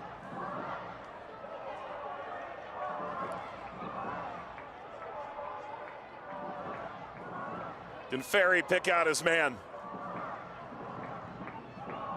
Service through. Seymour drives it away. Recovered by Hafferty at the halfway line. Pinpoint.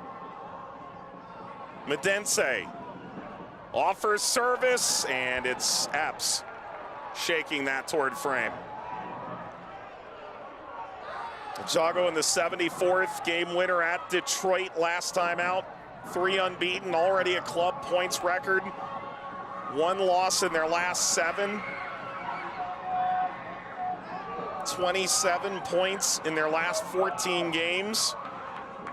Tremendous bounce from Lexington after a strugglesome start. One that has them fully expectant now to make the postseason for the first time. And suddenly they're back in familiar territory, a game being played within a single goal. Now we're back to the opening conversation of the varying nature of what they're achieving results. There's the Detroit game where attacks didn't come aplenty. Same conversation in the 1-1 draw against Orange County. Still efficient in their moments. Ran away with it against North Carolina. So adapting to the game in front of them certainly is the case. Down a man. Just inside half an hour to go, and when those margins are tight, much better of finding a way to get a result. 14 positive results out of 18 in 1-goal games.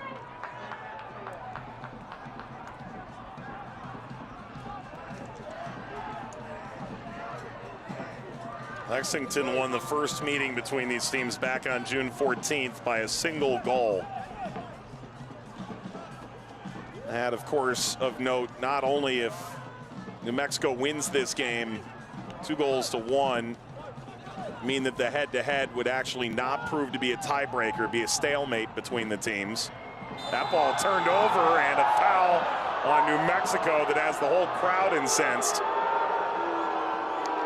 Luther Archimet thought he had teed up Vargas for a free look at goal. Didn't feel like there was a ton of contact. Back right shoulder, Archimet as he comes through. Oh, bailed out by the referee.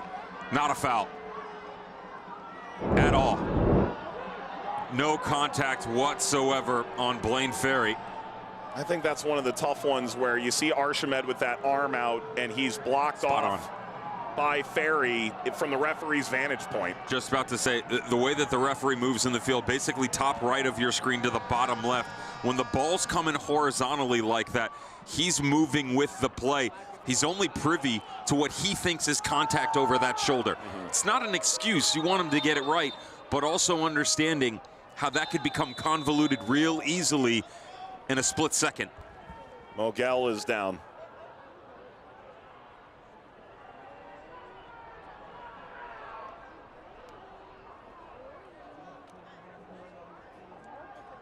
And it appears worthy of stoppage, but hopefully not. The athletic trainer, Miguel's certainly hoping not. New Mexico has got the magnets out and preparing to make a change of their own. Thomas Among appears the likely incoming player. Kalen Ryden, defender, is available for this game. Valentin Noel is on the bench as well, who Dennis Sanchez was able to bring in from his last stop at Las Vegas. Free Noel. 17 goal contributions for Valentin Noel last year. He had 2 in 17 games in Las Vegas. Although I do like what Devin Rensing is accomplishing there since he's come in. Turning things around, more of an identity, more aggression for sure, trying to play the game a little bit higher up on the pitch. Tough loss yesterday.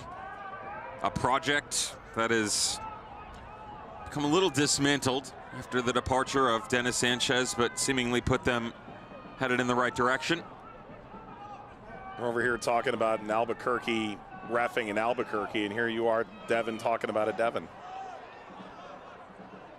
Life has come full circle. Sure has. Speaking of, go back to Valentin Noel where you started this. Sure.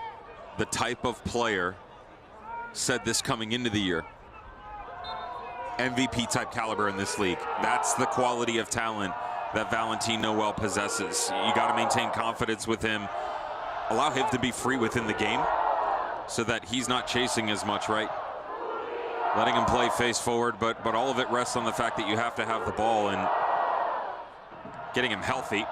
Feels like they've started to get back to that. Well, and if the goal scoring record didn't get smashed last year, he probably would have been in conversation. 31-point turnaround for Dennis, Val, and Las Vegas Lights, and those 17 goal contributions. He and Corey Bennett, who's now at Sacramento, were lighting it up the back half of the season.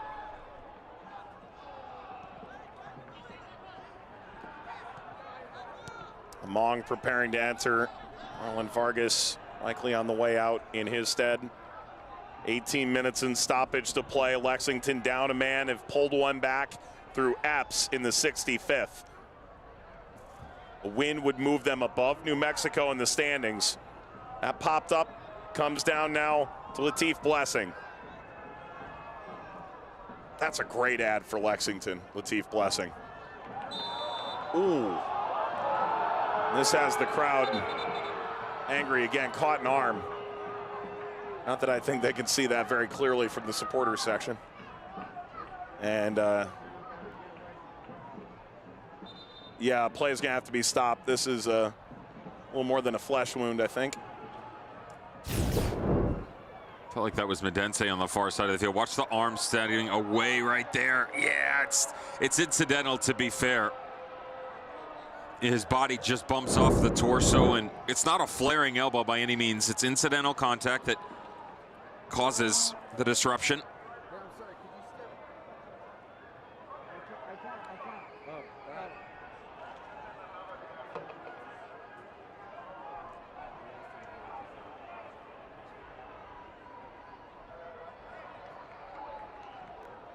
Well, the good news, I think we got the game we were hoping for tonight. A lot of twists and turns, but a fun one nevertheless. Take a look at the upcoming schedule for New Mexico as they finish out the regular season. Actually finish October 24th against Rhode Island at home. 3 consecutive home games, and if they handle that business, you can be assured they'd start the playoffs at home the following weekend in the quarterfinals. Form started to pick up against quality of opponent too. Nice draw to get it started back on August 23rd at Lynn Family Stadium against Lou City. Currently the #1 seed and Players Shield favorite in USL Championship play. Win at San Antonio. Win home against Detroit City. Most recently, the high-flying attack of Colorado Springs in the midweek match. Really starting to turn a corner here in form for Dennis Sanchez and New Mexico United. And Lexington, on the other hand, have won 6 of their home games to this point. They'll go to Tulsa, top team in the West, the only team that's clinched a playoff berth to this point. But as you mentioned, 1 win in 5 for Luke Spencer's men. El Paso, Sacramento have been very ascendant, and they'll finish away to Oakland, who may need a result on the final day of the season to get in. Been incredible for me to see the results by Lexington against quality of opponent, but also on the road. Take this past game against Detroit City. That's one of the most difficult places in the USL Championship to go play. Travel hard to get to from Lexington. The venue intimate, and I don't mean that in a good way. Fans there make you feel really uncomfortable. They've actually dropped off when it comes to team below the playoff line. Good news is, match tonight, Tulsa, El Paso, SAC, all firmly in playoff contention. Makes you wonder what the game's going to look like on October 25th as they take on Oakland Roots, see exactly where they fit into postseason seeding.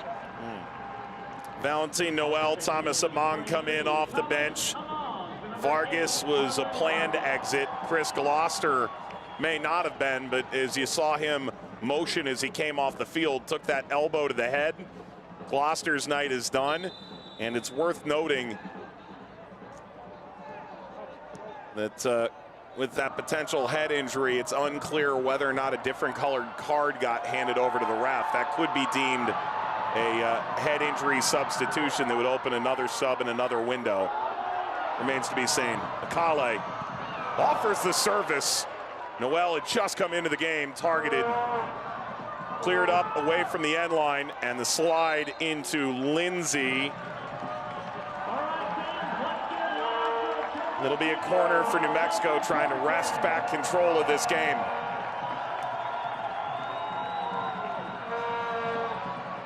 The injured player down in the area is Kieran Sargent for Lexington, and they're calling the athletic training staff in, and Terry Boss has to be thinking, not this again. Less so for Sargent, who's been ubiquitous to the entire Lexington season, just really banged up in that back line.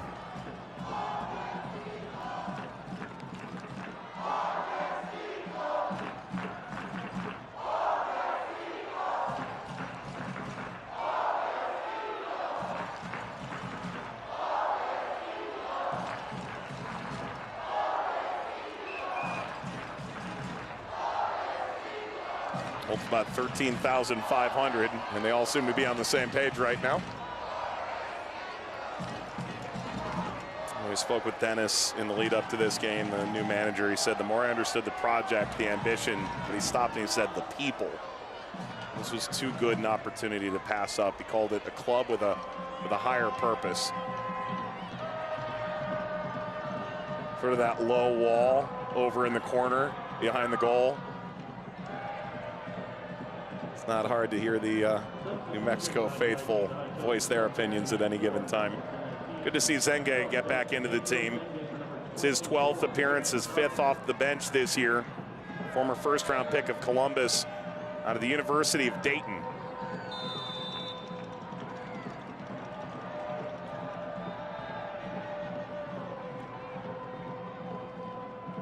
Fourth sub for Lexington, second window. And this an overcooked service. That'll be a throw. Let's take a look at the Best Western upcoming schedule. Wednesday night, Sacramento, Orange County, right back here on CBS Sports Network. We'll have Rhode Island and Las Vegas, the two sides perhaps most stunning last year and most in need of points this year over on ESPN2. And we're back with the October 19th. New Mexico again takes the national spotlight against Oakland. We're on CBS Sports Network. You can see the USL Championship final November 22nd on CBS. Dagger on Friday night for Rhode Island. The 2-2 draw, coupled with what has been the run of form from Indy 11. Massive results against the #1 team in the Western Conference, FC Tulsa. 2-1 yesterday, pushes Indy into the final playoff spot. Rhode Island on the outside looking in, 4 games to go. If Indy can be healthy. Big if. Big if.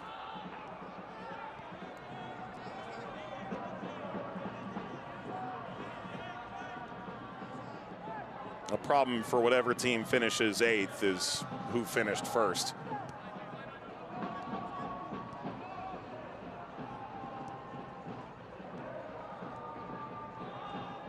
1 seed in the East has traditionally been a beast.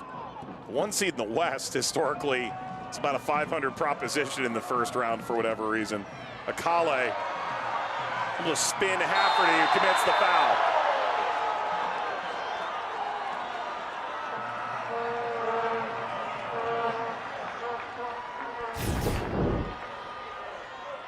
I mentioned earlier trying to get the center backs, we'll see more in this instance, a little bit more aggressive, force him to release the ball, create separation.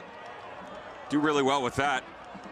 No foul there by Hafferty. The second one back in, it's good positioning when he gets his body in front of it, forcing the contact. And what do you make from the opportunity? Goal here would really feel like a nail in Lexington's coffin on the night. Wall did its job, settled, served back outside by Pondeka. Kale swerves the cross in, header down, Mogel is there. Ricochets around Lexington, trying to clear this away, and the tug from Talon Maples proves deserving of a yellow card. That ball pinballed around in the area in a way that probably made some Lexington fans a little nervous. Very tight with Alfredo Medense when he comes back over to provide defensive support. Looked in the moment that it could have come off the hand. Center portion of your screen starts to rotate left. Watch it hop up off the deck right here. Back through. Whoop. Too close for comfort.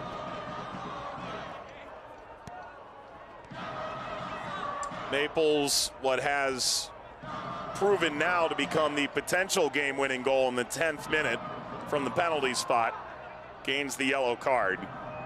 That is his 6th this year to go with a red.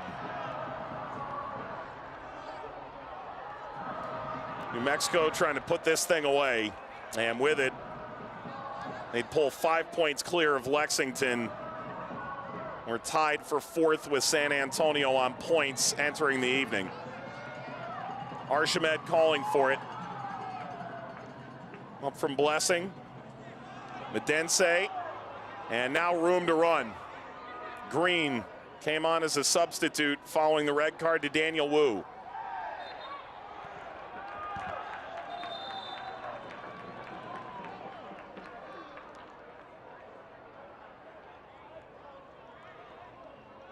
Jacob Green just launched that ball over the line, and he's very fortunate not to pick up a yellow card. Yeah, how he escapes that fate, I'm not quite sure. I'm also shocked how quiet it just got. The curse, almost always a gift for this environment. You were talking about the noise earlier, some of the chanting. First-hand accounts that I've had multiple times to be in front of them. It is intoxicating. They are right on top of you too, especially right now for Lexington defending in front of them. That is 45 minutes of absolute despair. The fact that you are in it. A little bit lighter overall, but they are still loud and proud. Wanted to use another word there, not necessarily sure we were going to be allowed to get away with it. Yeah. 10,000 is kind of the bare minimum here at Isotopes Park. Imagine that playing on a Sunday and then having the hour-and-a-half lightning delay didn't do many favors for people through the turnstiles today. We talk about a curse, now we talk about a blessing. Latif playing it outside to Marcus Epps. Turning Medense. Saddling, crossing, Green retrieving.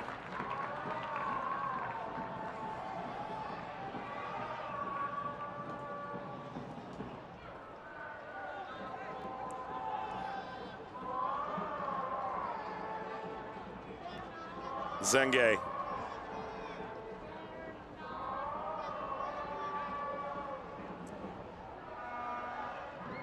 Launches a throw forward, shakes.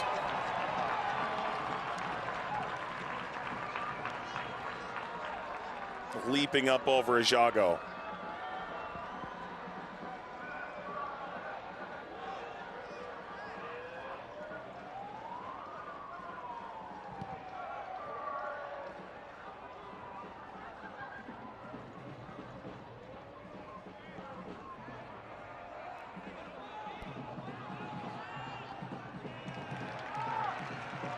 Throw for New Mexico, and they're at the point now that they can start to take their time. Here's a look at the Western Conference standings. If this result holds, New Mexico would move a point away from Sacramento.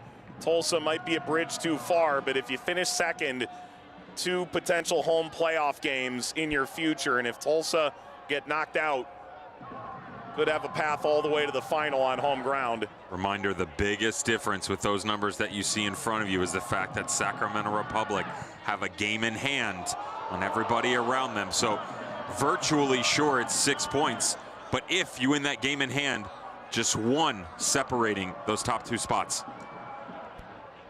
Spoke with Neil Collins that said, are you looking forward or looking back?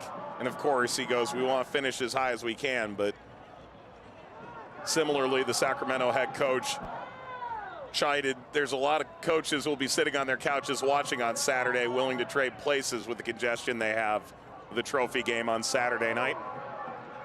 They'll welcome Hartford in the Jaeger Cup final, the Golazo Network, 10 Eastern Saturday. New Mexico getting forward in the blink of an eye.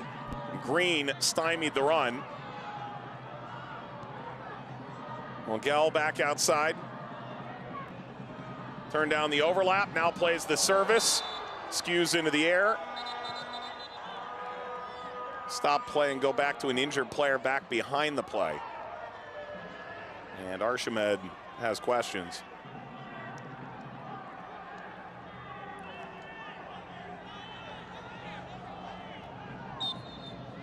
Was a foul, everybody's back up. And 3.5 minutes plus stoppage time remains.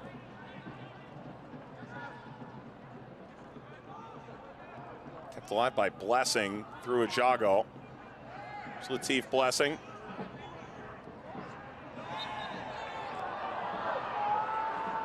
So that you understand, regardless of result, the effort being put in right now by the visitors, Lexington SC. New Mexico United, last shot, 42nd minute of this game. They have all but eliminated them attacking-wise here in the second half. Terry Boss and his band of merry men down to 10 men. Played most of the game in this half, 42% to be exact.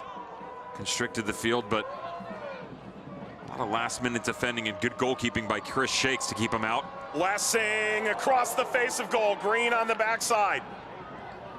Make that central as it is a Medense streaking through, back across beyond Blessing.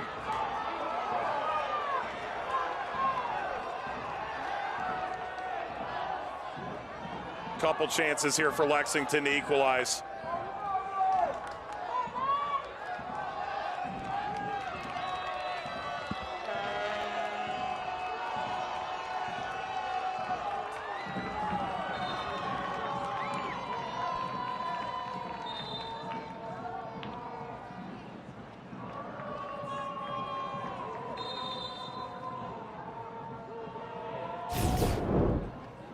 Back-to-back moments. Watch right side of your screen. Ajago's got to continue that run. He tries to bait Maples to create some space for himself. Didn't need it. Hesitation again as he drifts away from the 6.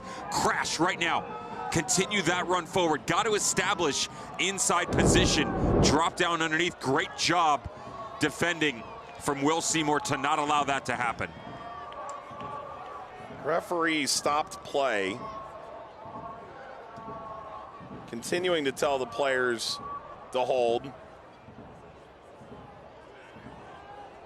There's been lightning in the area throughout the day. And did he just send the teams to the locker room? In the 89th minute of play,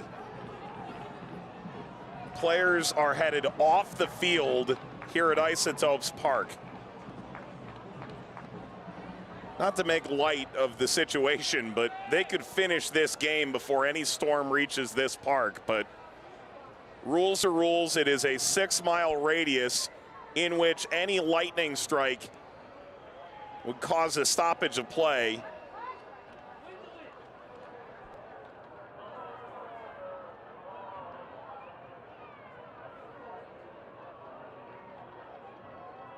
Dev, I'm going to look right in the mirror and make this about me. After a 2-hour, 44-minute lightning delay at Auburn on Thursday night, And 140 minutes before kickoff tonight, That's it. I am making up for 2 years of lightning delayless broadcasting all in 1 week. I say this in the nicest of ways. I will never Thank work. you.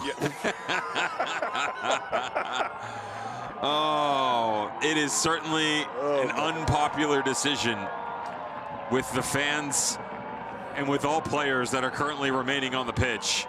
No one happy with the referee right now. Dennis Sanchez over the shoulder. In tow.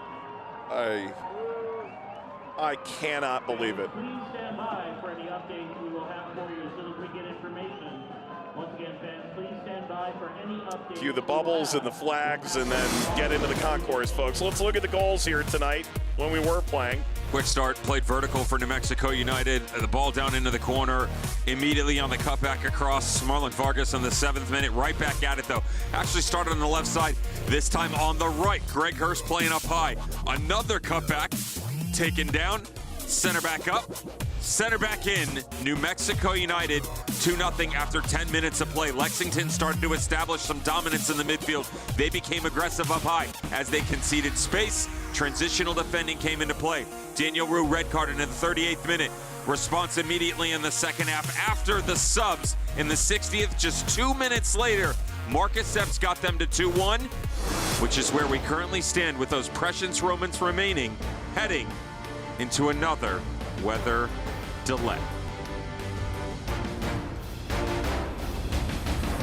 There are words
more down there, I'm sure, that are open.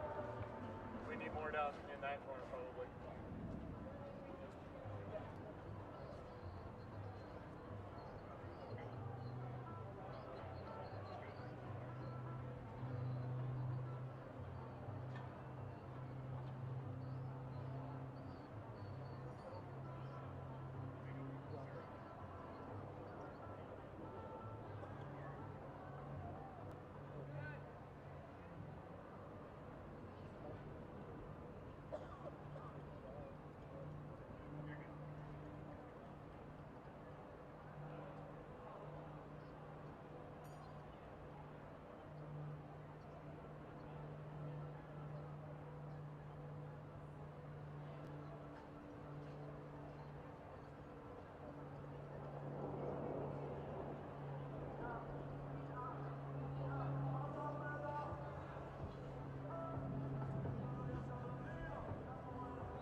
Clint.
Once again, fans, we are currently in a weather delay.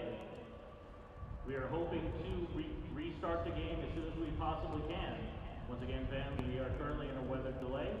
We will update you as we get new information, but we do hope to finish this match tonight.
Thank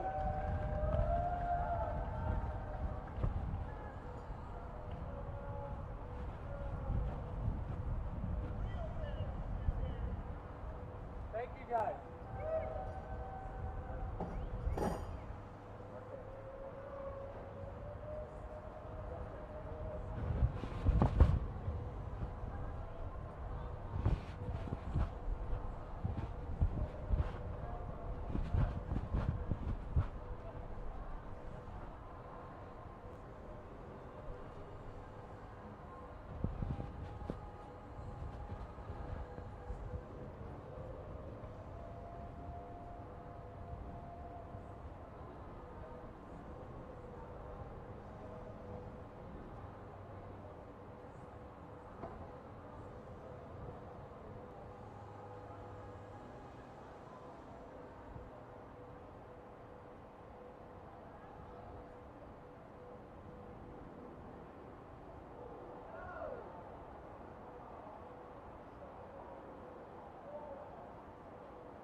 Fans are still likely in the area. Everyone should still remain under the concourse. Once again, fans are still likely in the close vicinity. Everybody should stay under the concourse. Thank you.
No. I told him to take their time coming down because the lightning was still 1.1 mile away. No. This is it.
They'll figure it out.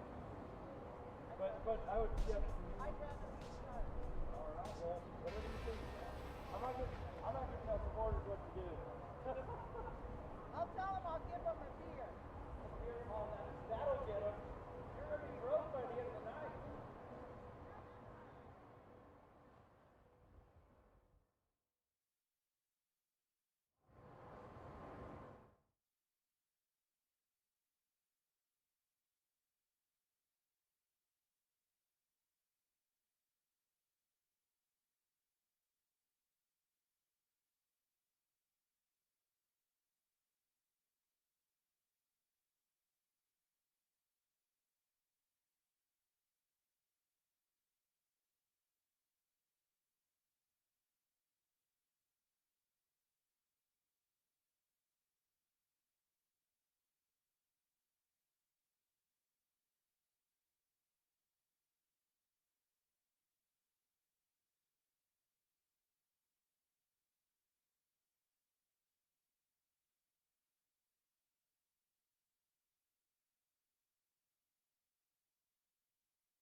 We welcome you back to Albuquerque, New Mexico, where lightning has been a very common occurrence over the past hour.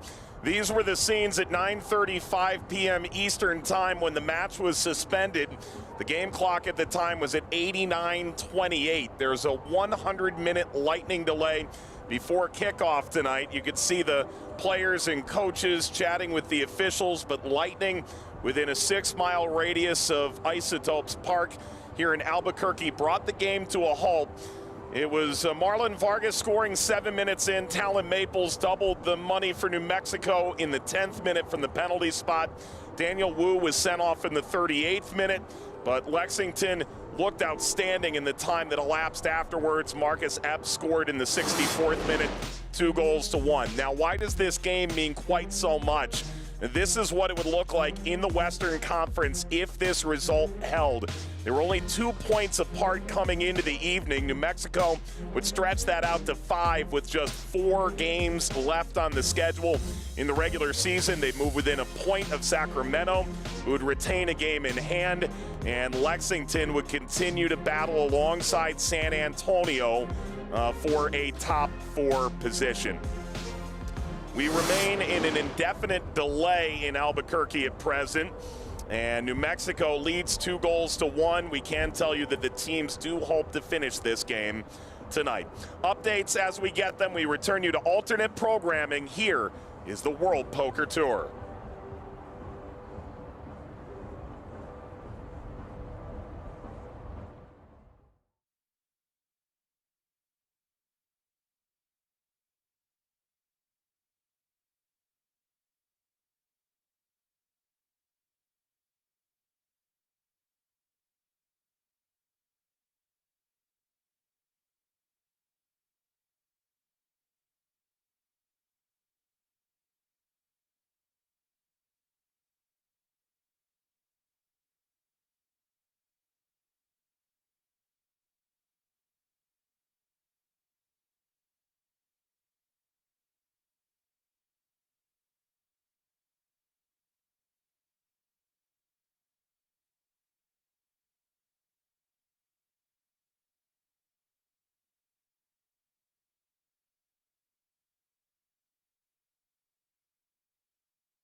The USL on CBS is still very much presented by Best Western. These were the scenes at 9:35 p.m. Eastern Time. We are told we are now just 2 minutes away from a resumption of this game, which will begin at 89:28 and with 6 minutes of stoppage time. Mike Watt, Stephen Kerr to try and walk you through what's happened, what will happen. We go all the way back to the beginning. We started with a 100-minute lightning delay and then 7 minutes in a goal. Great ball by Talon Maples, Dayon Harris. A lot of patience on the outside, allowing the play to develop in front of him. Commitment of numbers up high, rotation to the far side of the field, unbalancing Lexington, and then on the cutback, creating the opening goal. Really good start, great energy, and quality finish to get New Mexico United on the board.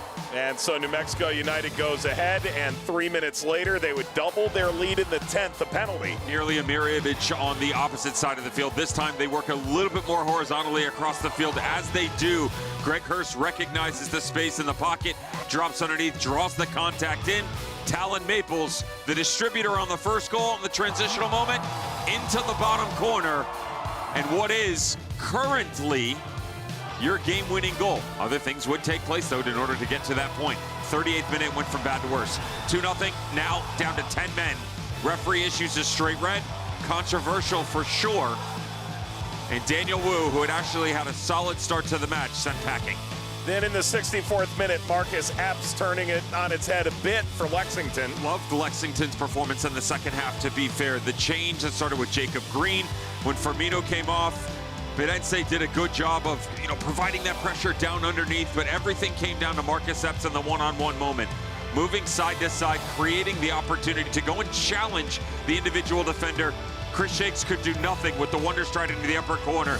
They had the momentum, and then Mother Nature got in the way. What can they do with the remaining precious moments? So we're told stoppage time is actually 8 additional minutes, and so we'll play about 8.5 minutes of game action.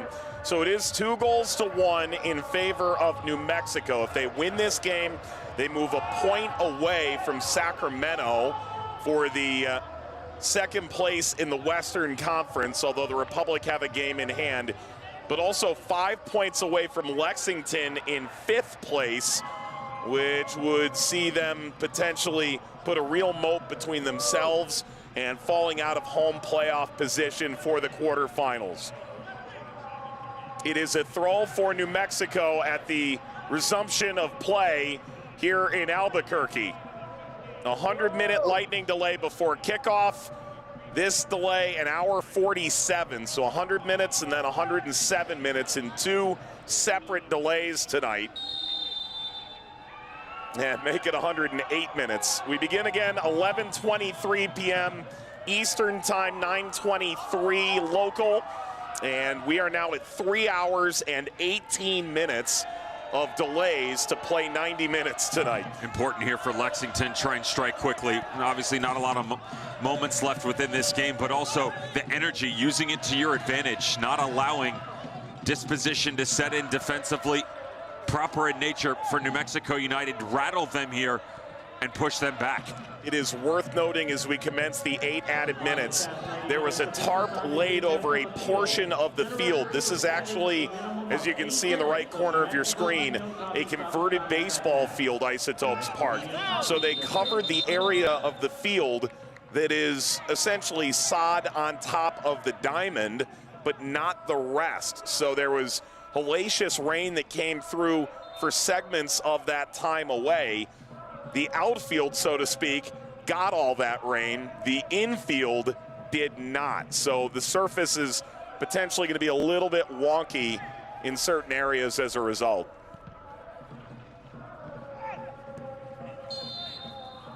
They will bring play back rather than give advantage here for Lexington. These sides met June 14th. A 2-0 Lexington, a 2-1 Lexington win.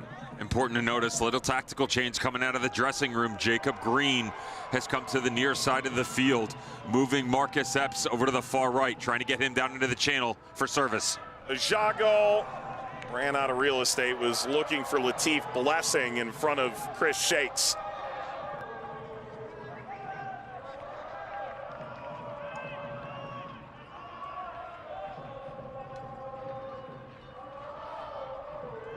A credit to the members of the Curse that stuck this out. It was a long wait. The berm was littered. Thousands in attendance is turned in, I think, to dozens, perhaps hundreds on the high end. They came to watch a win that could secure them a home playoff game or two in the end. And they'll wait until that mission is accomplished. Shakes will take it back. Nutrition while they were waiting, trying to figure out exactly how much to get into the players' bodies to get them over the line. Indefinite was the weather delay, so hard to judge exactly what was necessary. You and I enjoyed a slice of pizza. I doubt any pumpernickel bread was consumed. Nope. On their end. Kale got ahead to that. Lexington has been the aggressor to this point. Good job by Pondeka to win the ball and launch it over toward Archimed.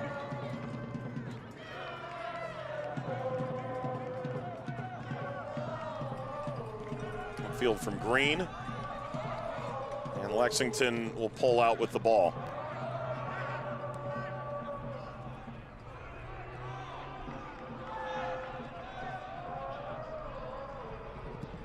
Shakes.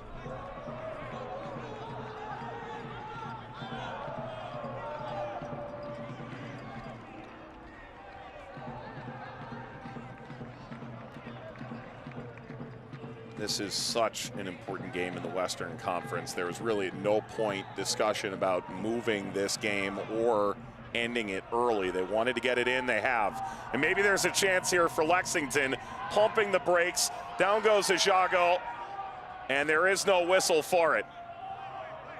Out to halfway, here's Ferry. Green, the overlap, Hafferty hits the service. Seymour still alive for Green. Hafferty leaning back. Blessing happy to keep possession. We approach the midway point in stoppage time. And it's off the foot of Medense. Really good movement by Lexington that turned into a boondoggle on the far side of the field. Ajago has not been himself tonight. The ball in transition, the opportunity inside the box. He had 3 in the second half, all of which have got away from him and the visitors. Terry Boss was quite incensed as he spoke to the referees when this game was about to resume. Likely, you would think, being told the amount of stoppage time on the clock would be 8 minutes.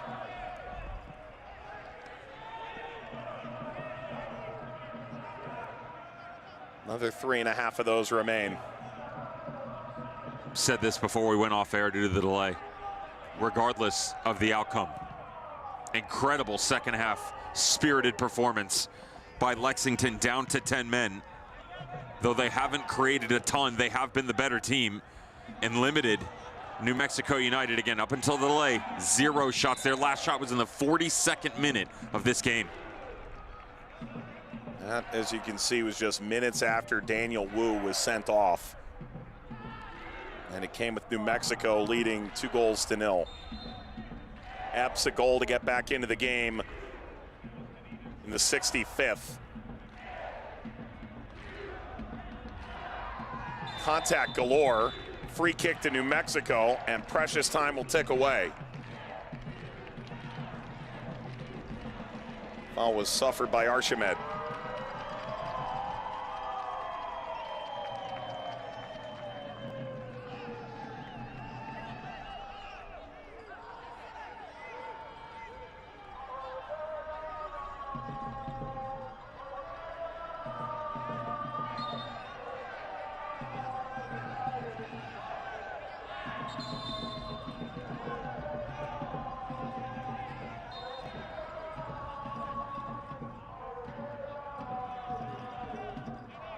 Chabert.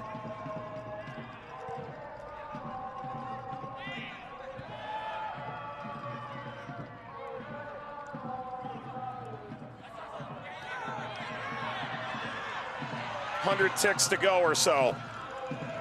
Pondeka takes it to the corner. Hafferty did well to slice it away. Time is of the essence now for Lexington. Notably, a point also would secure them the season series in the tiebreaker. Oh, that's a card. And time. Great prior, though. Loved the repress, the energy coming from New Mexico United up high. Game management trying to hold it down in the corner, but pushed away in the 3v1.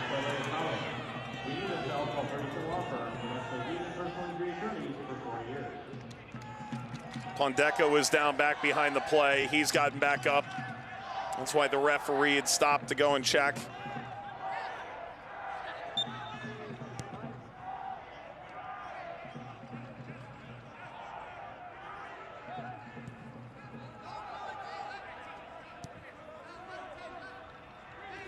Green. Seymour. Wins a free kick.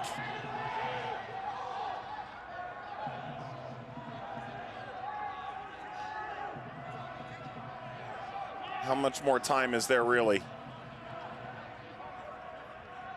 8:30. 45 seconds extra is my guess. Just given that stoppage, the ball knocked away.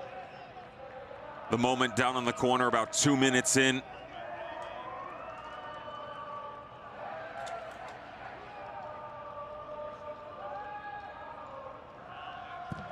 Shakes. We've gone the 8 minutes. And does Lexington get one more path upfield? Chip back into the corner. Archimed. Pickpocketed. Now or never for Lexington. And that's overcooked. Recovered by Medense. And that's it! It's full time! It took 90 minutes on the field. It took 3 hours and 17 minutes extra in the locker room with lightning in the area. But New Mexico has amassed an enormous 3 points, 2 goals to 1.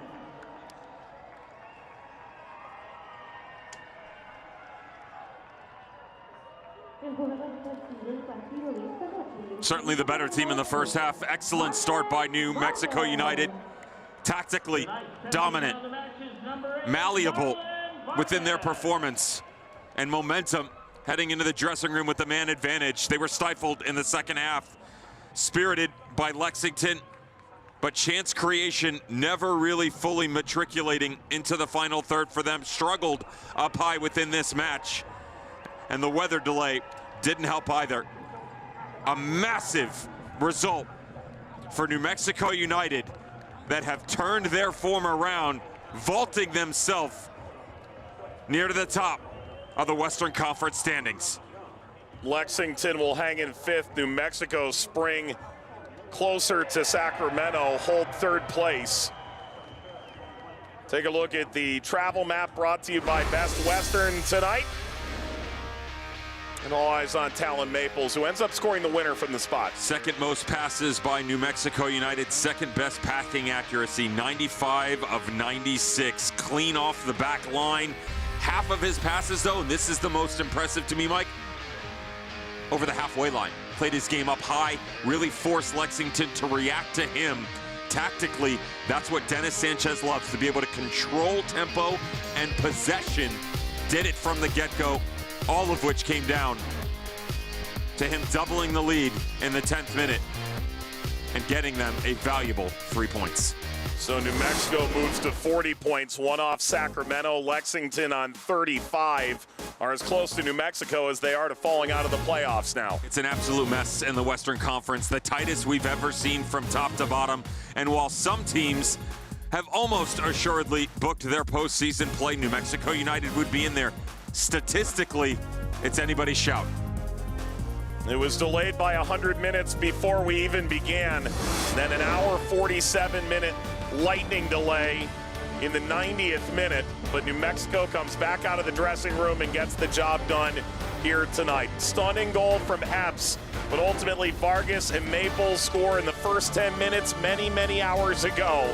And it proves to be a 2-1 New Mexico win. For Devin Kerr, our entire crew in Albuquerque and beyond, Mike Watts saying this has been a presentation of CBS Sports Network, 24-hour home of CBS Sports.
no music. There we go.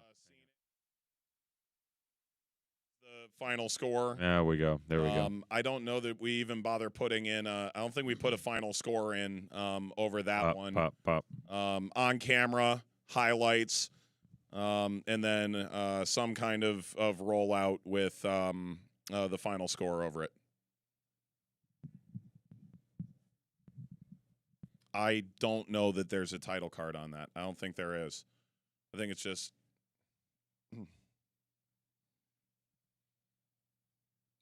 Think so. All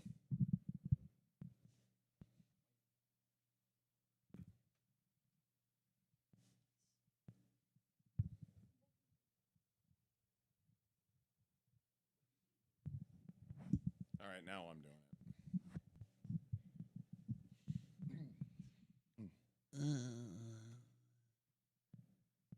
How's my smile? Prisoners against our will. Yeah. Welcome back from the RGV Total to Isotops Park. Da. Duh.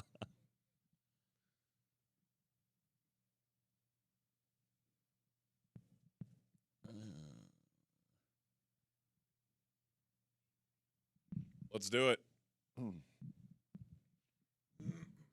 Definitely not on bars. For days. Yo, drop that beat.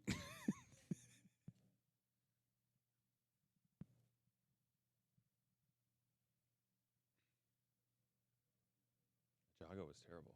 Yeah, it wasn't his night.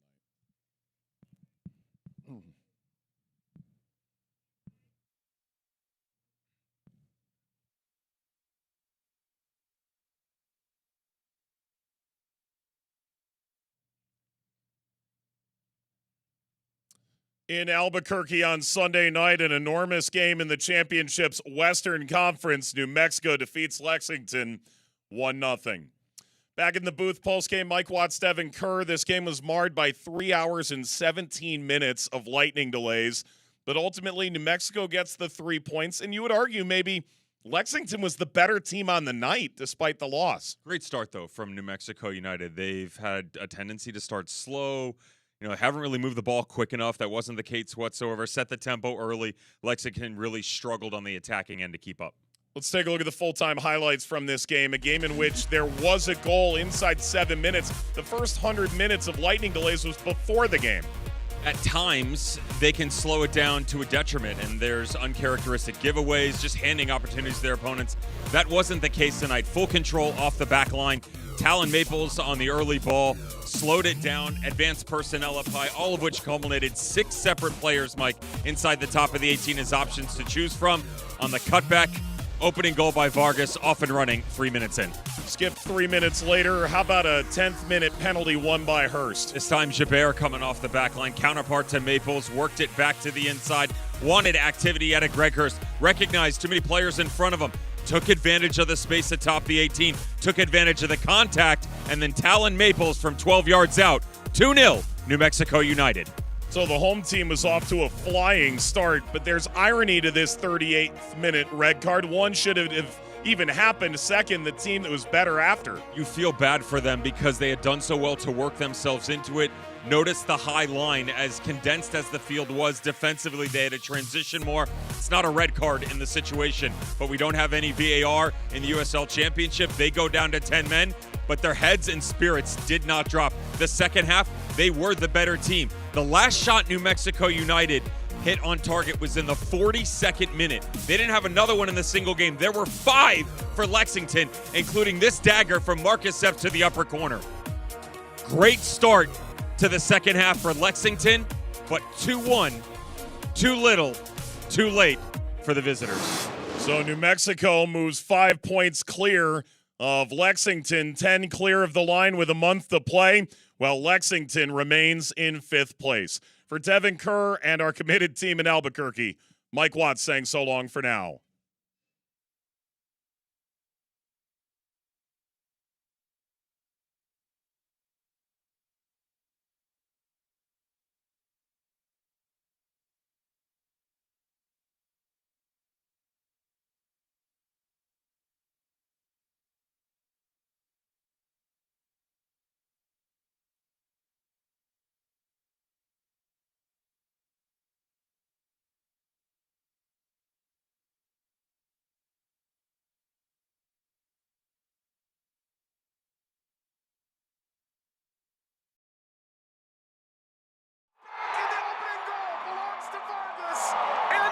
Mexico.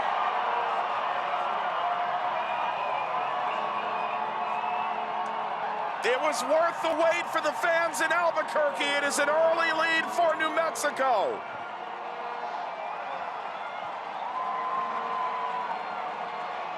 Patience, truly the biggest virtue here for New Mexico United. Had space, but smart by Dayon Harris to not step into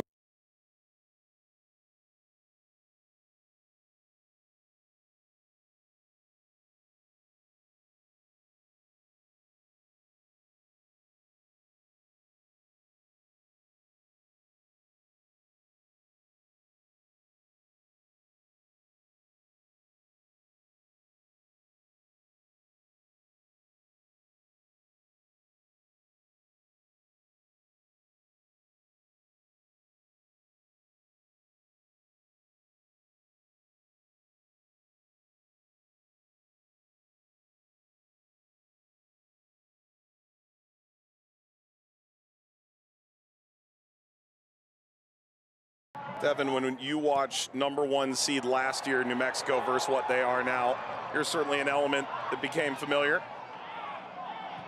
Dayon Harris finished that season injured. Now Zalalem clips this in behind. Ball knocked back, and the opening goal belongs to Vargas and New Mexico.